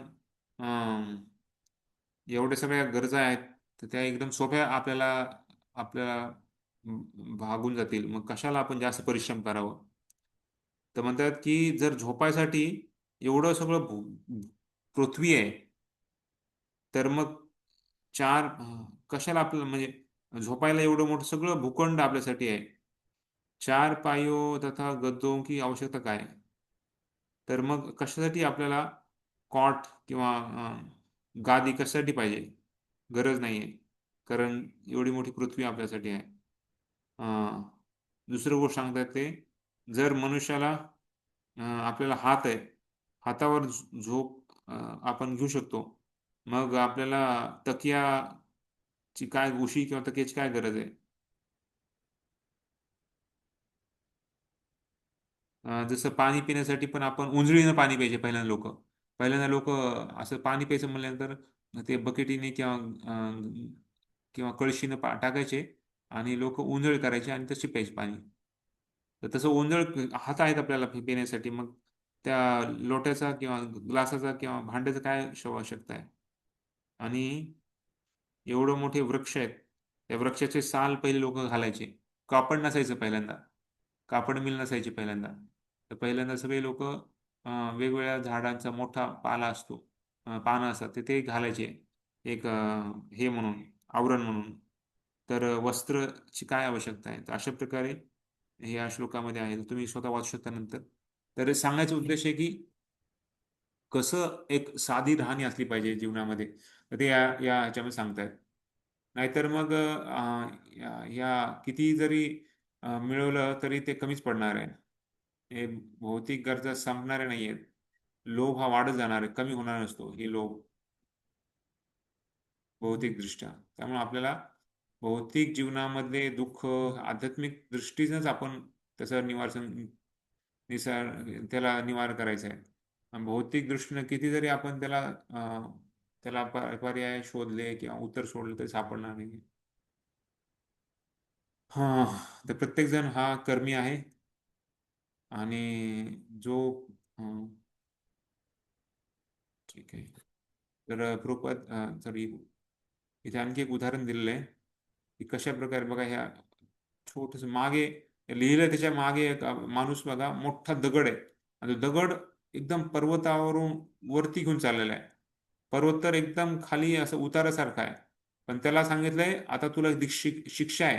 आणि शिक्षा म्हणजे काय आहे की ग्रीक लोकांची, एक सिसिप्सस नावाचा एक व्यक्ती होता आणि त्याला सजा झाली होती. काय सजा? तर तुला असा मोठा गोळा आहे दगडाचा, तो तुला उतारावरून वरती घेऊन जायचा आहे पर्वतावर. तर अशा प्रकारे एकदम पृथ्वीच्या म्हणजे एकदम उतार आहे, जिथं खाली पर्वतावरचा खाली दगड आहे आणि तो त्याला चालवायचा आहे, वरती घेत जायचंय. तर ऍक्च्युली ते वरती घेऊन जायचं, पण मध्येच हळूहळू तो घसरून पुन्हा खाली पडायचा दगड, पुन्हा तो वरती घेऊन जायचा. अशा प्रकारे ते खूप, त्याचप्रमाणे भौतिक जगामध्ये पण आपलं जीवन आहे. आपल्याला माहित आहे की ऍक्च्युली इथं जीवनामध्ये हे पराभव होणार निश्चित आहे. तरी पण आपलं एवढं भौतिकवादी लोक प्रयत्न करतात भोग करण्याचा. त्यांना वाटतं की आपण भोगाची जी पद्धत आहे ती चुकी झाली, त्यामुळे आपण अशा प्रकारे भोग करू, मग यावेळेस आपल्याला पराभव होणार नाही. पण कितीतरी आपण प्रयत्न केले तरी हा पराभव निश्चित आहे, कारण भौतिक जगाची रीतच अशी आहे. त्यामुळं त्यांना वाटत नाही की आता आपल्याला भौतिक, आपण हे शरीर आता सोडणार आहे. मग जर पाप कर्म केले तर आपल्याला पापाची फळं भोगावी लागणार आहे. मग एक झाडाचं किंवा शरीर किंवा एखाद्या वृक्षाचं किंवा एखाद्या जनावराचं शरीर मिळेल, अशा प्रकारे त्यांचा पराभव होतो. तर ही स्थिती आज समाजामध्ये वाढत चाललेली आहे. तर बघा अशा प्रकारे फोटोमध्ये बघतो आपण, किती त्याला राग गेलेला आहे, किती चिडलेला आहे, किती जीवनामध्ये दुःख आहे त्याला, आणि तो त्याचा राग त्या फोनवर दुसऱ्या व्यक्तीवर काढतोय. तर ही स्थिती आहे. तर तर त्यामुळं इथून बरेच लोक या मायेच्या प्रवाहापासून वाचून मग त्यांना वाटतं की आपण काहीतरी आता इथून भौतिक जगात नको राहायला, आपण स्वर्गात जाऊया. मग काहीतरी यज्ञ करून, काही वेदांचं अध्ययन करून त्यांना वाटतं की आता आपण स्वर्गलोकाची प्राप्ती करावी. तर पण स्वर्गलोकामध्ये तेच आपण बघितलं, कसं कर्मी आहे,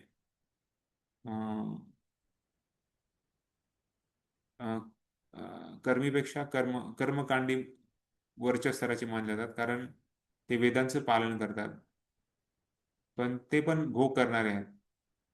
विकर्मीच म्हणतात, मी खूप कमाड कष्ट केलेले आहे आणि आता मी मी भोग करणार आहे.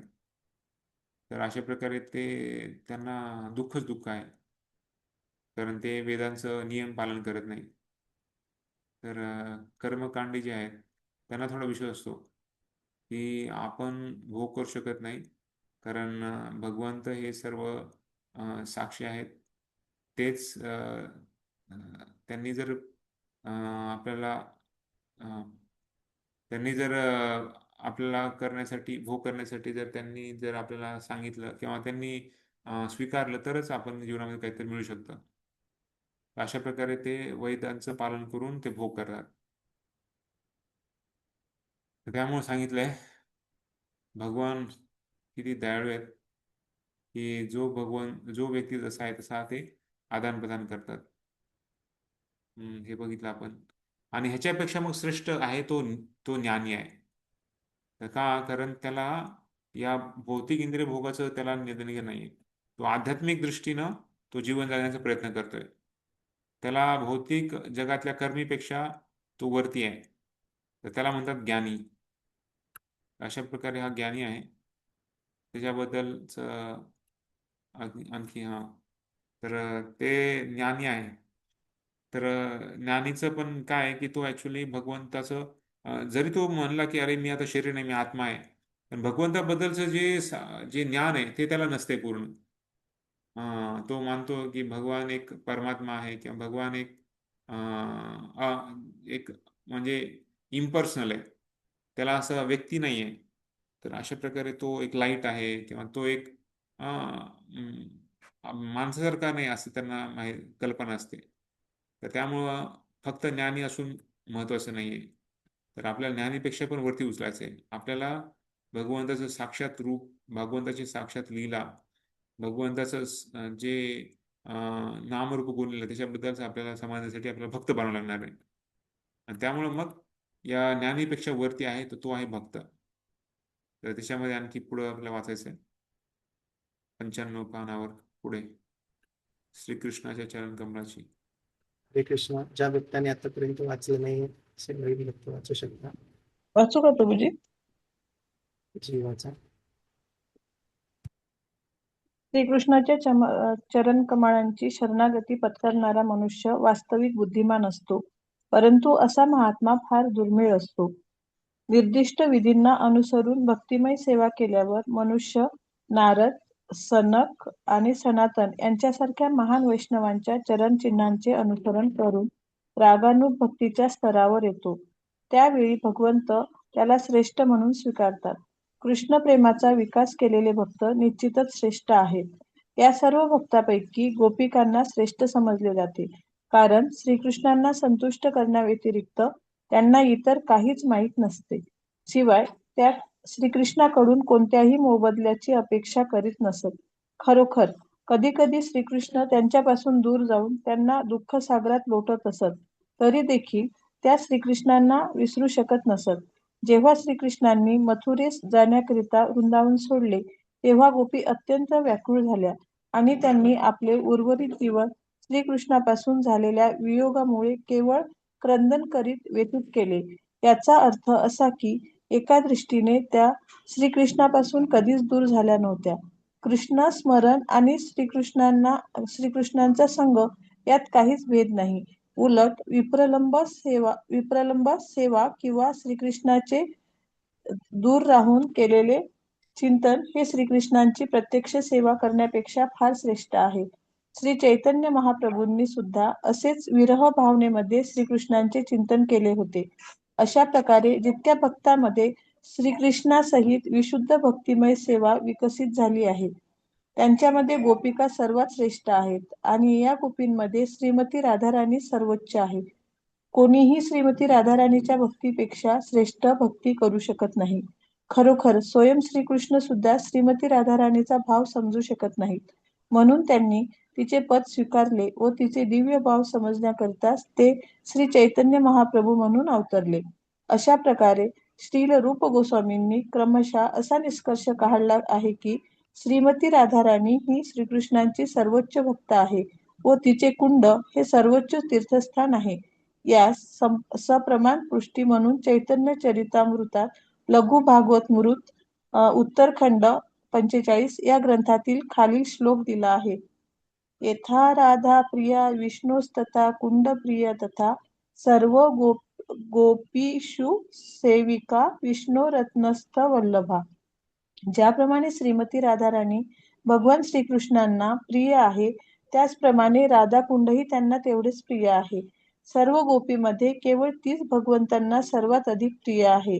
म्हणून कृष्ण भावनामृतात रुची असणाऱ्या सर्व लोकांनी शेवटी राधाकुंडाचा आश्रय घ्यावा व तिथे जीवनभर भक्तिमय सेवा करावी. उपदेशामृताच्या 10व्या श्लोकाचा रूप गोस्वामींनी सांगितलेला हाच निष्कर्ष आहे. हरे कृष्ण. तर धन्यवाद. हरे कृष्ण.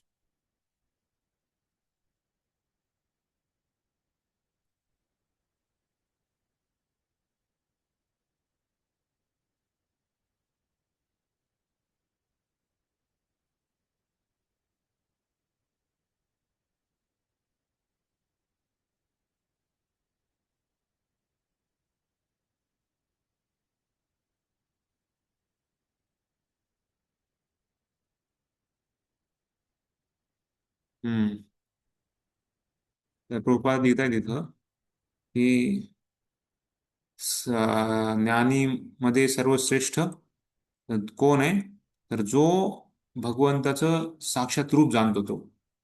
बहुनाम जन्मनामध्ये ज्ञानवान मा प्रपद्यन्ते. भगवंताबद्दल जो जाणतो तो सर्वात मोठा ज्ञानी आहे आणि तो महात्मा आहे. त्यामुळे ज्ञान म्हणजे फक्त भौतिक जगामध्ये राहून ज्ञान नाही किंवा वेद शास्त्र उपनिषदाचं ज्ञान नाही. तर वेद शास्त्र उपनिषदाचं ज्ञान आहे, तर त्यामधून जर भगवंताबद्दलचं निष्कर्ष नसेल तर तो ज्ञान ते अपुर आहे.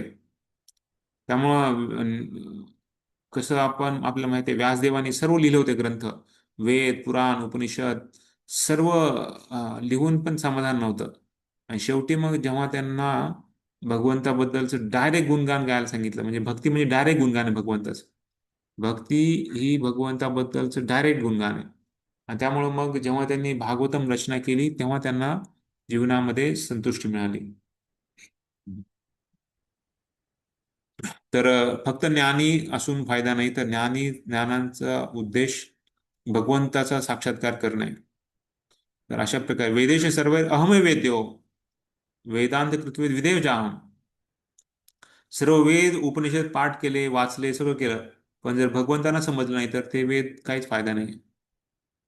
तर आज बरेच लोक PhD करतात वेदांवर किंवा भागवतावर किंवा बाकी शास्त्रावर, पण जीव गोस्वामी शास्त्रावर खूप लोक आज कष्ट करून PhD करतात, पण त्यांचं आचरण योग्य नाहीये, त्यांच्या जीवनामध्ये परिवर्तन नाहीये.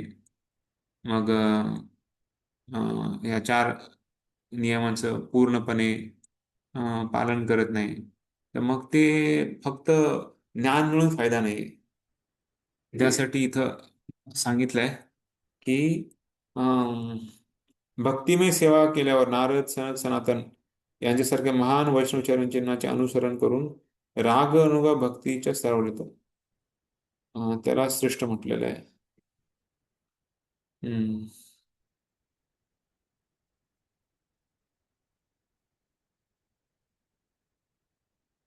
तर काल आपण चर्चा केली कशा प्रकारे गोपींबद्दल. या सर्व भक्तांपैकी गोपी त्यांना श्रेष्ठ म्हटलेले आहे, कारण कृष्णाला संतुष्ट करण्याव्यतिरिक्त त्यांना बाकी काहीच माहित नाहीये आणि त्यांना काही अपेक्षा नाही की आम्हाला भगवंताने असं करावं. तर त्यांना नेहमी बऱ्याच वेळेस विरह भावामध्ये भगवंत ठेवलं. एवढंच नाही, तर 11व्या वर्षी भगवंतांनी वृंदावन सोडलं आणि 125व्या वर्षी भगवंत त्यांना कुरुक्षेत्राला भेटले. आणि तेव्हा पण गोपी, राधाराणी आणि बाकी सर्व नंद, यशोदा सगळे म्हणायला लागले, तुमचा हा वेश आहे ना, हा एक राजाचा वेश आहे. एक त्याच्यामध्ये तुमच्याकडं हत्यार आहे, तुमच्याकडं डोक्यामध्ये तुम्ही हे टाकलेलं आहे. एकदम म्हणजे राजाचं पूर्ण जे काही आहे तर ते सर्व पगडी टाकले तर खूप काही म्हणजे सर्व जो पोशाख आहे, सर्व तुमचं राहणीमान आहे, ते सर्व एक राजाप्रमाणे आहे. पण तुम्ही वृंदावनमध्ये एकदम म्हणजे एका गोपासारखं तुम्ही राहायचे. तर ते रूप आम्हाला पाहिजे. तर 11 वर्ष होतं तेव्हा त्यांनी सोडलं. 125 म्हणजे जवळपास 114 वर्ष त्यांनी विरहामध्ये काढले, गोपींनी, राधाराणींनी. तर एवढं दुःख होतं त्यांच्यामध्ये. तरी पण ते भगवंताचा विसर करत नव्हते. उलट भगवंताच्या ज्या सर्व लीला आठवण करत होते. आणि एवढ्या तीव्रतेने ते आठवण करत होते की त्यांना भगवंताचा विप्रलंब भावामध्ये भगवंताचा वास त्यांना मिळत होता. तर आपल्याला माहिती आहे कशा प्रकारे जेव्हा जेव्हा हे आले होते न्यायला, कशा प्रकारे त्यांनी अक्रूरांनी जेव्हा भगवंताला घेऊन यायला आले तर तेव्हा ते बघतो आपण.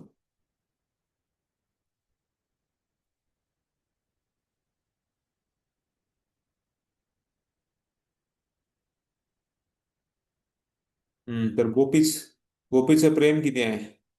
ते नेहमी भगवंतांना प्रसन्न करण्यासाठी प्रयत्न करतात. त्यामुळे त्यांना महान वैष्णव सांगितलेले आहे. त्यांना काही अपेक्षा नाही आहे भगवंताकडून.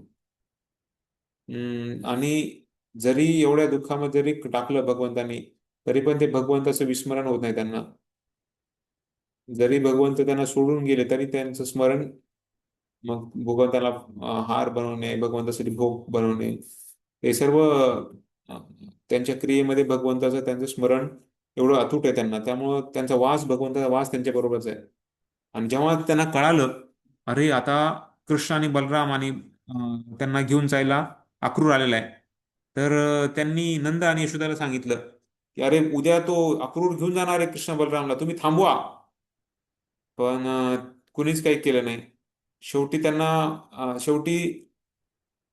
त्यांनी प्रार्थना केली की इंद्रदेव तुम्ही पाऊस पाडा, जेणेकरून अक्रूर जाणारच नाही घेऊन, कृष्ण बलराम इथेच राहतील. तर काही पाऊस आला नाही, गर्जना आली नाही, काय नाही.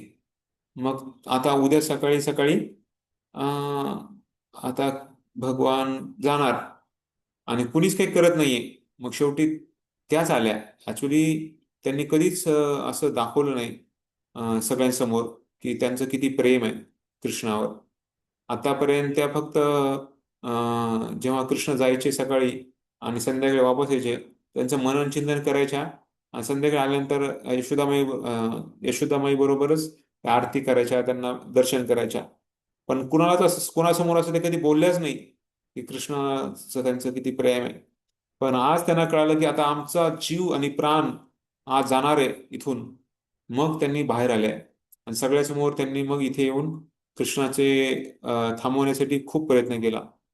मग बघतोय राधाराणी कृष्णाला इथे विनंती करत आहे आणि बाकी सर्व गोपीच, कोणी रथ थांबवतंय, कोणी घोड्याला थांबवलंय, कोणी रथाच्या चाकाला थांबवलंय, कोणी ते चाबुकांना, जे काही सगळ्यांना मागून पुढून सगळीकडून.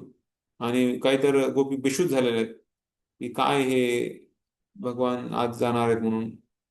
तर एवढे सगळं भाव त्यांचा बघतो आपण की कशा त्या भगवंतासाठी, संघासाठी किती आतुर आहेत. आणि त्यामुळे त्यांचा सगळ्यात मोठे वैष्णव म्हणून त्यांचं गुणगान गायलं जातं. तर इथे श्लोक येतो 10, 39, 31. त्याच्यामध्ये भगवंताच्या गोपींबद्दल वर्णन आहे. 10, 39 आणि 31.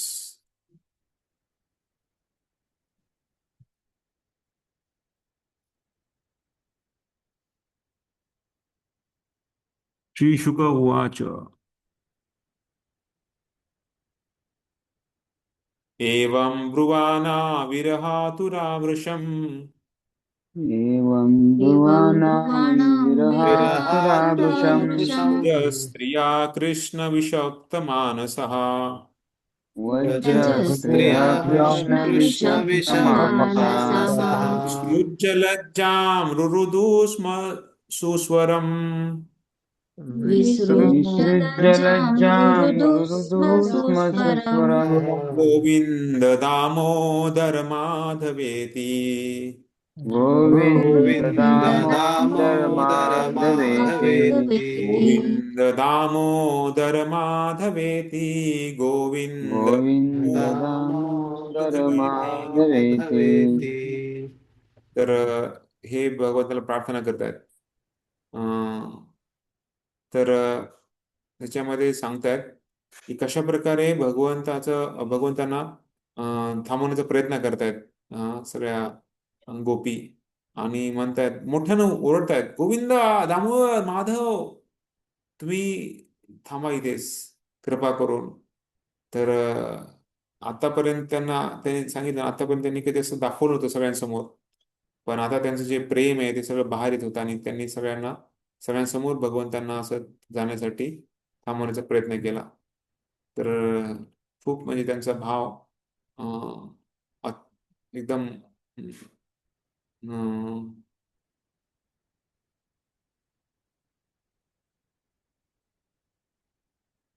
आणि तेव्हा त्यांनी बघितलं की आता अक्रूर घेऊन चाललेला आहे. तर तेव्हा त्या काहीच करू शकल्या नाही. शेवटी त्यांनी तिथेच थांबल्या. अक्रूर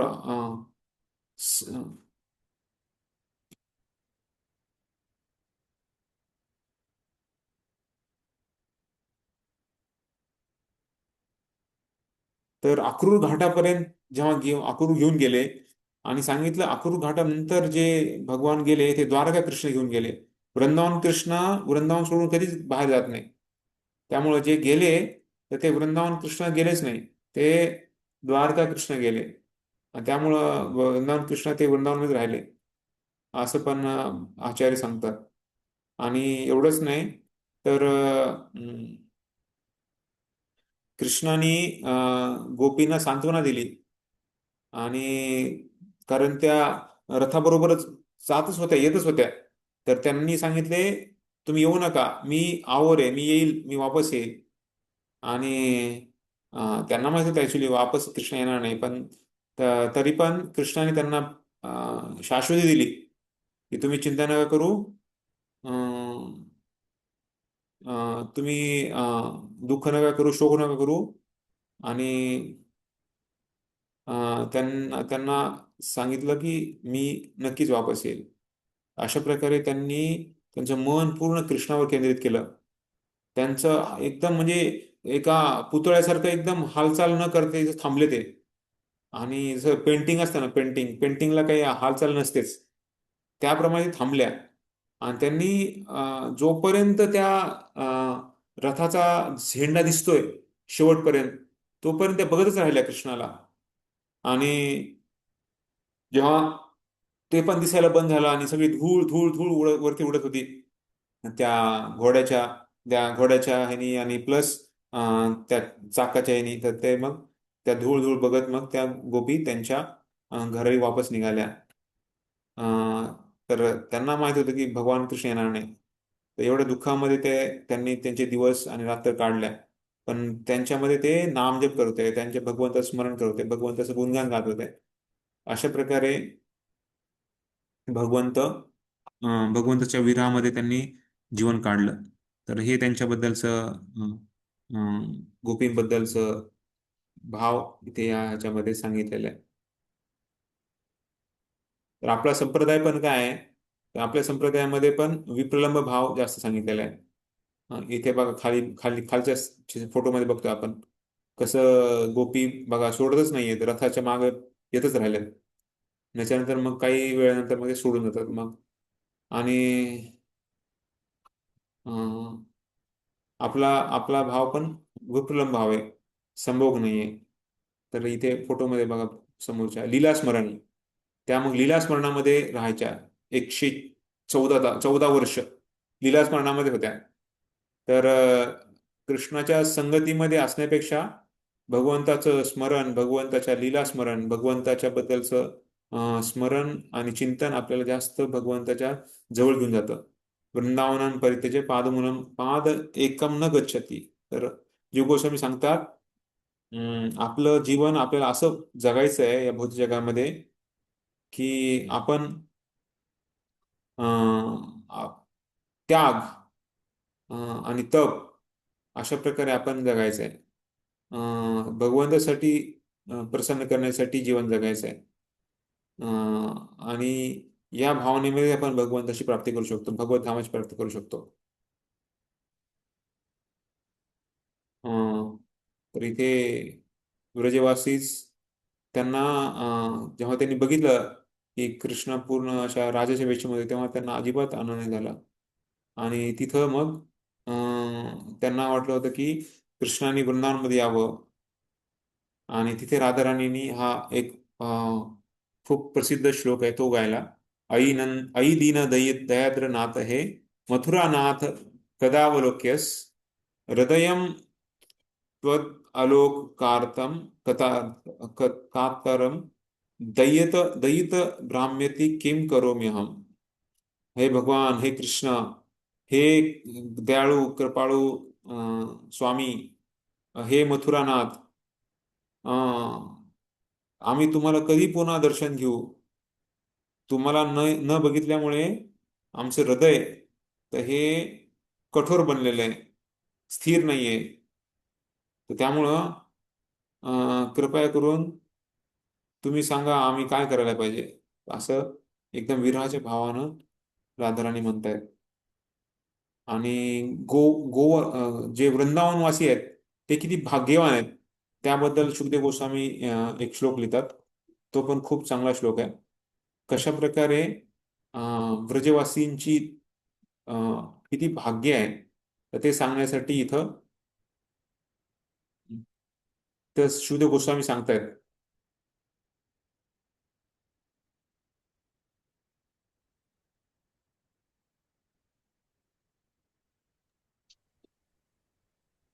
अहो ती धन्या व्रजगोरमन्या. आपण बरोबर अहोति धन्या धन्या व्रजगोरमण्य मृतं पीतमिव स्तन्यामृतं पीतमतीव ते मुदा. स्तन्यामृतं पीतमतीव ते मुदा. यासां विभो वत्सतरात्मजात्मना. यासां विभो वत्सतरात्मना तृप्यते यत्तृप्ययेयापि न चालमध्वरा. यत्तृप्तयेयापि न चालमध्वरा. याच्यामध्ये सांगितलंय कशा प्रकारे किती भाग्यवान आहेत जे वृंदावन मधले जे गायी आणि स्त्रिया आहेत. कारण जेव्हा माहिती आहे आपल्याला कशा प्रकारे ब्रह्मविमोह लीला झाली होती, तेव्हा ब्रह्माजींनी तेव्हा सगळ्या वासरांची आणि सॉरी गायींचं आणि त्यांचे जे ग्वालबाल होते त्यांची सगळ्यांची चोरी केली होती. आणि तेव्हा भगवंत प्रकट झाले होते त्यांच्या रूपामध्ये आणि सगळ्या वासरांच्या रूपामध्ये आणि त्यांच्या गोपांच्या रूपामध्ये. तर आणि तेव्हा मग त्या वासरांना गायींनी आणि त्यांच्या गोपांना त्यांच्या आईनं त्यांच्या गोपींनी त्यांना दूध पाजलं. आणि अशा प्रकारे ते भगवंत एवढ्या समाधानतेने त्यांना आनंद दिला. आणि भौतिक सॉरी हे वैदिक जे यज्ञ आहे, तपस्या आहेत, ते किती जरी दिवस केलं तरी त्याच्यामध्ये भगवंत समाधान मानत नाही. पण वृंदावनवासीमध्ये जे वृंदावनवासी आणि गायी आहेत त्या किती प्रिय आहेत भगवंतांना, तर ते इथं सांगितलेलं आहे की भगवंत कसे त्यांच्याशी आदान प्रदान केलेलं आहे. हा एक श्लोक आहे. अहो भाग्यम अहो भाग्यम अहो भाग्यम गोप व्रजौकसाम् नन्दगोपव्रजौकसाम् तन्मित्रं परमानन्दम् यन्मित्रं परमानन्दम् पूर्ण ब्रह्म सनातनम. पूर्णं ब्रह्म सनातनम्. तर याच्यात सांगितलंय किती भाग्यवान आहेत नंद महाराज, त्याचबरोबर गोप आणि त्याचबरोबर बाकी व्रजवासीच. त्यांच्या भाग्याची काही तुलनाच करू शकत नाही आपण. कारण जे परम सत्य आहेत, जे ज्या उच्चतर आनंदाचा स्रोत आहेत, ते शाश्वत भगवान, ते त्यांचे मित्र, त्यांचे सखा आणि त्यांचे मुलं, असं अशा प्रकार रूपात ते बनलेले आहेत. तर हे वृंदावनवासी बद्दल आणि नंदगोप यांच्याबद्दल तुलना सांगितलेली आहे. अशा प्रकारे गौडीय वैष्णव जे आहेत, तर आपण गौडीय वैष्णव आहोत आणि आपल्याला या ज्ञानाची माहिती असणं महत्वाचं आहे. आपल्या हृदयामध्ये आपल्याला या उच्च प्रेम, जो प्रेम स्तर आहे, त्याची आपण आदर सन्मान केला पाहिजे. पूजनीय आपल्याला असलं पाहिजे. भौतिक जगामधल्या लोकांना राधाकृष्णाचं प्रेम आहे, ते एका मुलगा मुलीचं प्रेम वाटतं आणि आणि त्यांना काही ह्याच्याबद्दल ज्ञान नाहीये. कितीतरी लोक आज गणपतीच्या उत्सवामध्ये ते हे खेळतात. त्यांना वाटतं की जे रासलीला झाली होती त्याप्रमाणे ते इथं नकल करायचा प्रयत्न करतात. तर हे सर्व भौतिक जगातल्या स्तरावर आपण समजू नाही शकत राधाकृष्णाच्या प्रेमाला. त्यासाठी चैतन्य महाप्रभू आले राधाराणीच्या स्वरूपामध्ये. किती राधाराणीचं प्रेम आहे कृष्णाला ते समजण्यासाठी. आणि चैतन्य महाप्रभूने संकीर्तन लीला केली आणि ती पण एक रासलीलाच आहे. पण रासलीलामध्ये आपण जर रासलीला जर समजली नाही तर आपण भ्रमित होऊ शकतो. पण इथे चैतन्य महाप्रभूंची लीला सर्वांना समजू शकते. कारण सर्व राधा कृष्ण बाकी सर्व गोप गोपी सर्व या प्रेम संकीर्तन मध्ये आले. आणि इथे मात्र एक व्यक्तीच्या रूपामध्ये, पुरुषाच्या रूपामध्ये आणि सर्वांनी इथं महान लीला केलेल्या आहेत. असं हे मायापूर आहे. मायापूर औदार्य धाम म्हटलेलं आहे आणि जे वृंदावन आहे तर ते माधुर्य धाम आहे. तर चैतन्य महाप्रभूच्या द्वारे आपण कृष्णलीला समजू शकतो. कारण चैतन्य महाप्रभूंनी आपल्याला चॅन्टिंग, डान्सिंग, फिस्टिंग म्हणजे संकीर्तन, नृत्य आणि प्रसाद याद्वारे आपल्याला हृदय शुद्ध करायचं आहे. मग हृदय शुद्ध केल्यानंतर आपण जी सुंदरता आहे, जी मधुर प्रेम आहे, माधुर्य प्रेम, ती सुंदरता आपल्याला समजू शकते. आणि जी मायापूर आहे ते औदार्य म्हणजे खूप दयाळू अवतार आहे भगवंताचा. त्यामुळे मायापूरला औदार्य धाम म्हटलेलं आहे. आणि वृंदावनमध्ये जाण्याचा हा मार्ग आहे औदार्य धामातून. ते पण अभिन्न आहे.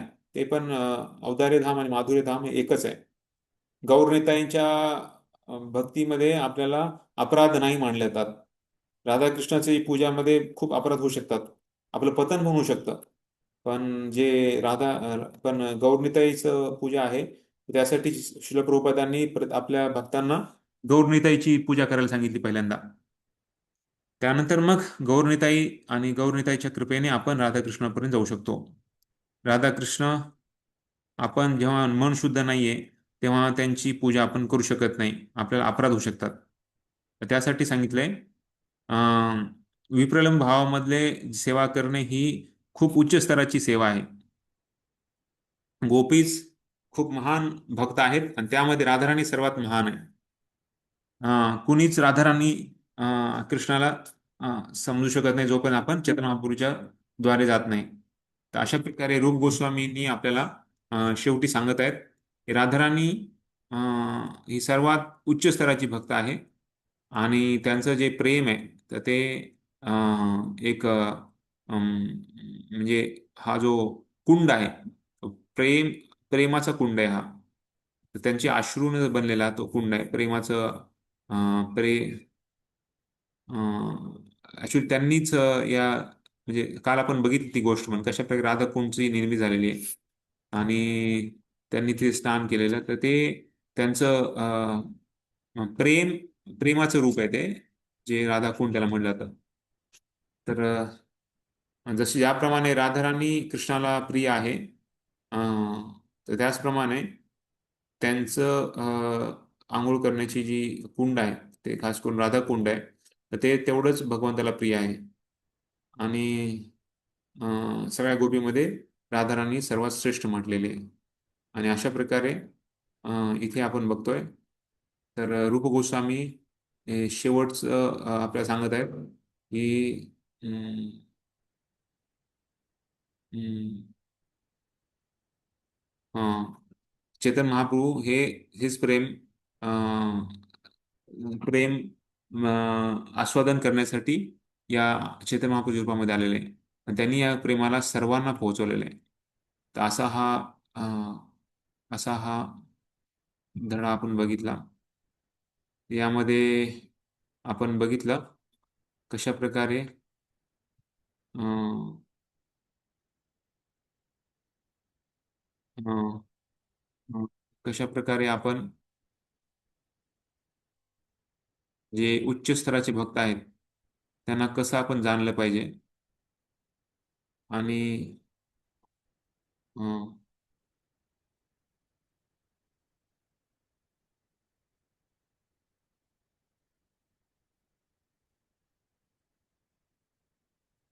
हम्म तर 10व्या श्लोकमध्ये आपण बघितलं की सृष्टीमधील जे वेगवेगळ्या स्तराच्या भक्तांचं वर्णन केलेलं आहे.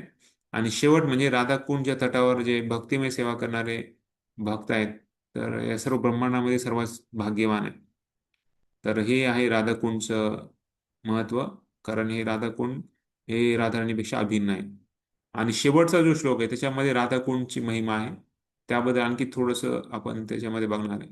हे सर्व प्रेम भक्तीचं लक्षण आहे. ऍक्च्युली आपल्याला हे समजणं थोडंसं आपल्या ह्याच्या बाहेर आहे, पण तरी पण आपल्याला ऍटलिस्ट थोडीशी कल्पना असली पाहिजे. यासाठी आपण थोडक्यात याचं चर्चा केलेली आहे. जे आचार्यांनी सांगितलेलं आहे, जे आपण श्रवण केलंय त्याबद्दल आपण इथे डिस्कस केलंय. आपल्यासाठी आपल्याला काय संदेश आहे, तर आपण आपली जी भक्ती आहे तर भक्तीला तीव्र भक्ती बनवण्याचा प्रयत्न करायचा आहे, गुरूंच्या आश्रयाखाली, गुरूंच्या आदेशाखाली. आणि साधूंना, शिंना आणि भक्तांना खुश करायचं आहे. साधू म्हणजे फक्त ड्रेसनी नाहीये, जो ब्रह्मचारी किंवा संन्यासी आहे. तर साधू म्हणजे कुणी पण जो भक्त आहे, भक्त म्हणजे साधू आहे. फक्त ब्रह्मचारी किंवा संन्यासी साधू नाहीये. साधू म्हणजे एक माताजी पण साधू आहे, एक गृहस्थ पण साधू आहे.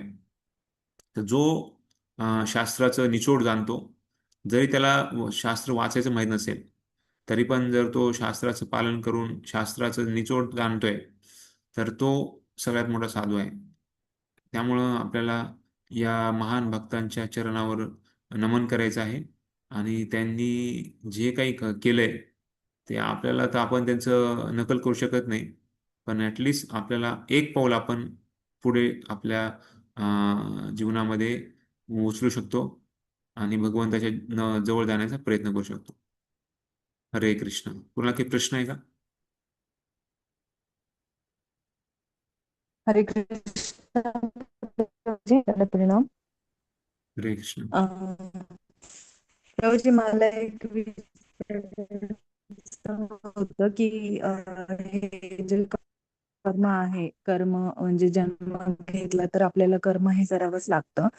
तर हे अज्ञानात आपल्याकडून जे कर्म होतात त्या कर्माचे आपल्याला काय म्हणजे काय भोगावे लागतं, त्या कर्माचे आपल्याला काय गती मिळते. जसं की आता आपण चालताना आपल्या पायाखाली अ, किडे, मुंगी येते. असे अज्ञानात म्हणजे आपण जाणून तर बुजून हो, जर तर काही आपण हे येस, समजलं. तर बेसिकली आपण आपली भक्त हा जेव्हा भक्तीमध्ये दृढ होतो तो ऍक्च्युली दक्ष बनतो. दक्ष म्हणजे खूप त्याच्यामध्ये तो निपुण बनतो. आणि तो स्वतःहून त्यांच्या वागणुकीद्वारे, त्यांच्या आचरणाद्वारे, त्यांच्या क्रियेद्वारे, त्यांच्या सर्व म्हणजे त्यांच्या सर्व गोष्टीद्वारे कुठल्याही जीवात्म्याला, कुठल्याही जीवाला त्रास होणार नाही. मारणं तर गोष्ट वेगळीच आहे, लांब आहे, पण त्रास पण नाही होणार, त्याच्या मनाला दुखवला ना नाही, ही काळजी घेतो. असं त्याचं आचरण असलं पाहिजे. तो श्रेष्ठ महान भक्त आहे. त्यामुळे भक्तीमध्ये म्हणजे काय आपण, तर भक्तीमध्ये आपण एक संवेदनशील बनतो. दुसऱ्यांना आपल्यामुळं काही इजा नको व्हायला काळजी घेतो आपण. आपल्यामुळं दुसऱ्यांना कष्ट सहन करायची गरज नाही पडली पाहिजे.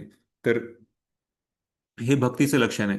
त्यामुळं आप आपला नेहमीच आपला काया वाचा मनसा अशी असली पाहिजे की ती भक्तिमय वातावरणामध्ये असली पाहिजे. आणि प्रत्येक जीवात्म्याला भगवंताच्या स- संबंधी त्यांना भगवंताच्या निकट निकट येण्यासाठी मदत करण्यासाठी असली पाहिजे.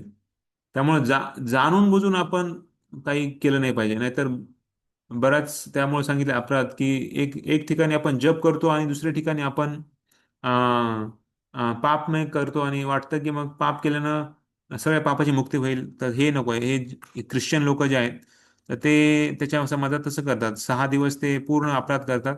7व्या दिवशी मग चर्चमध्ये जाऊन त्या सर्व पापाची फळं नाहीसे व्हावी यासाठी ते सर्व जे काही करतात, पुन्हा दुसऱ्या दिवशी पुन्हा जाऊन ते पाप करतात. ती प्रवृत्ती नाहीये. तर ती भक्ताची प्रवृत्ती नाहीये. तर आपली वागणूक असलं पाहिजे की आपण एक भगवंताचे प्रतिनिधी आहे. भगवंताला काय चांगलं आहे, भगवंताला काय खुश होईल, तर त्या त्या गोष्टी आपण त्या केल्या पाहिजेत. आणि भगवंताला काय दुःख होईल किंवा भगवंत कशा प्रकारे आपल्यापासून अप्रसन्न होतील, तर त्या गोष्टी आपण टाळल्या पाहिजे. अशा प्रकारे आपलं जीवन असलं पाहिजे. हे आपल्याला बनवायचं आहे. हे असं एके दिवशी नाही बनणार. आपल्याला प्रयत्न करावा लागणार आहे. आज आता ताबडतोब आतापासून आपल्याला या गोष्टीसाठी प्रयत्न करावा लागणार आहे. आणि हे जेव्हा बनतं आपलं, तेव्हा मग आपण शुद्ध होऊन जातो.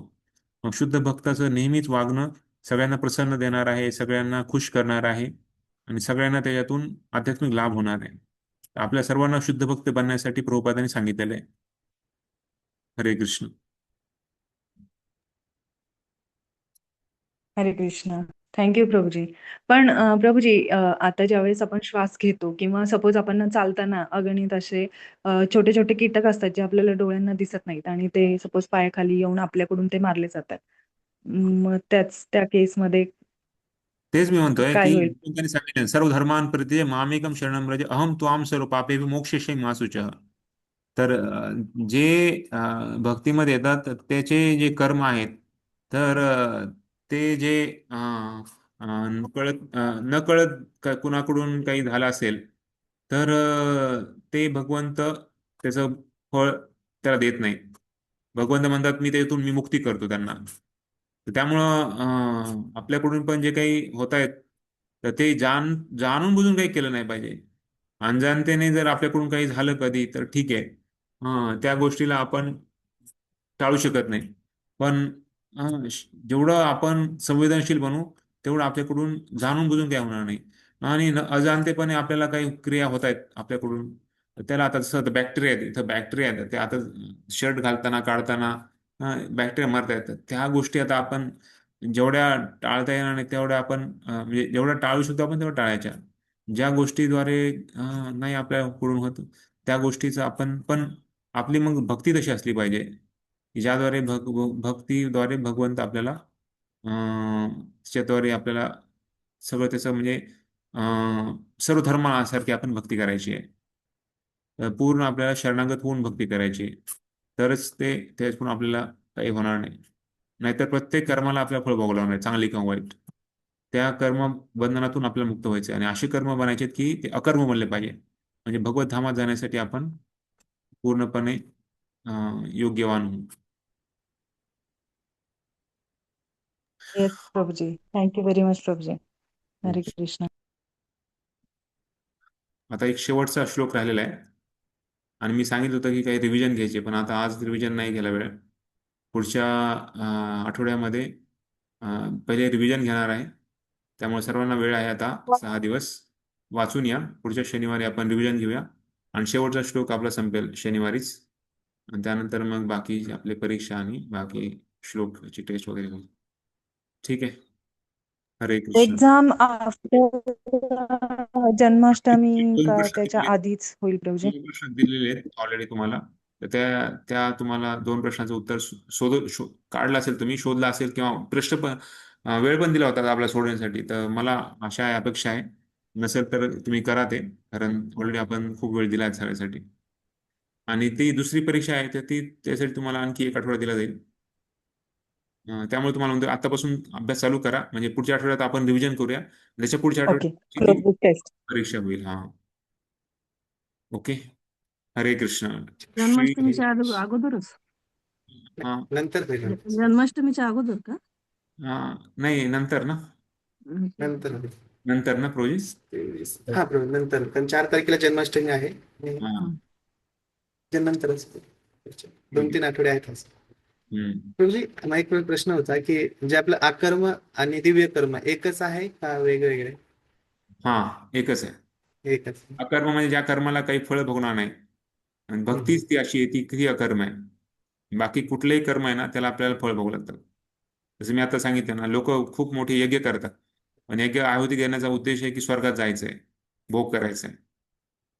तर प्रत्येक गोष्टीला काही ना काहीतरी त्यांना स्वार्थ आहे, पण भक्ती ही निस्वार्थ लेवलवर चालते. त्याच्यामुळे भक्ती ही सर्वात महान आहे. भक्तीचं स्तरच खूप दिव्य आहे.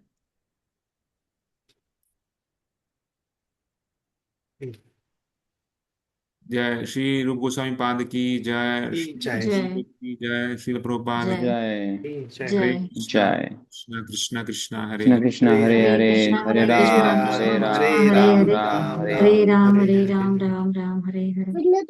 हरे कृष्णा. हरे कृष्ण. धन्यवाद सच्चिदानंद प्रभूजी. भगवान प्रभु की जय. जय.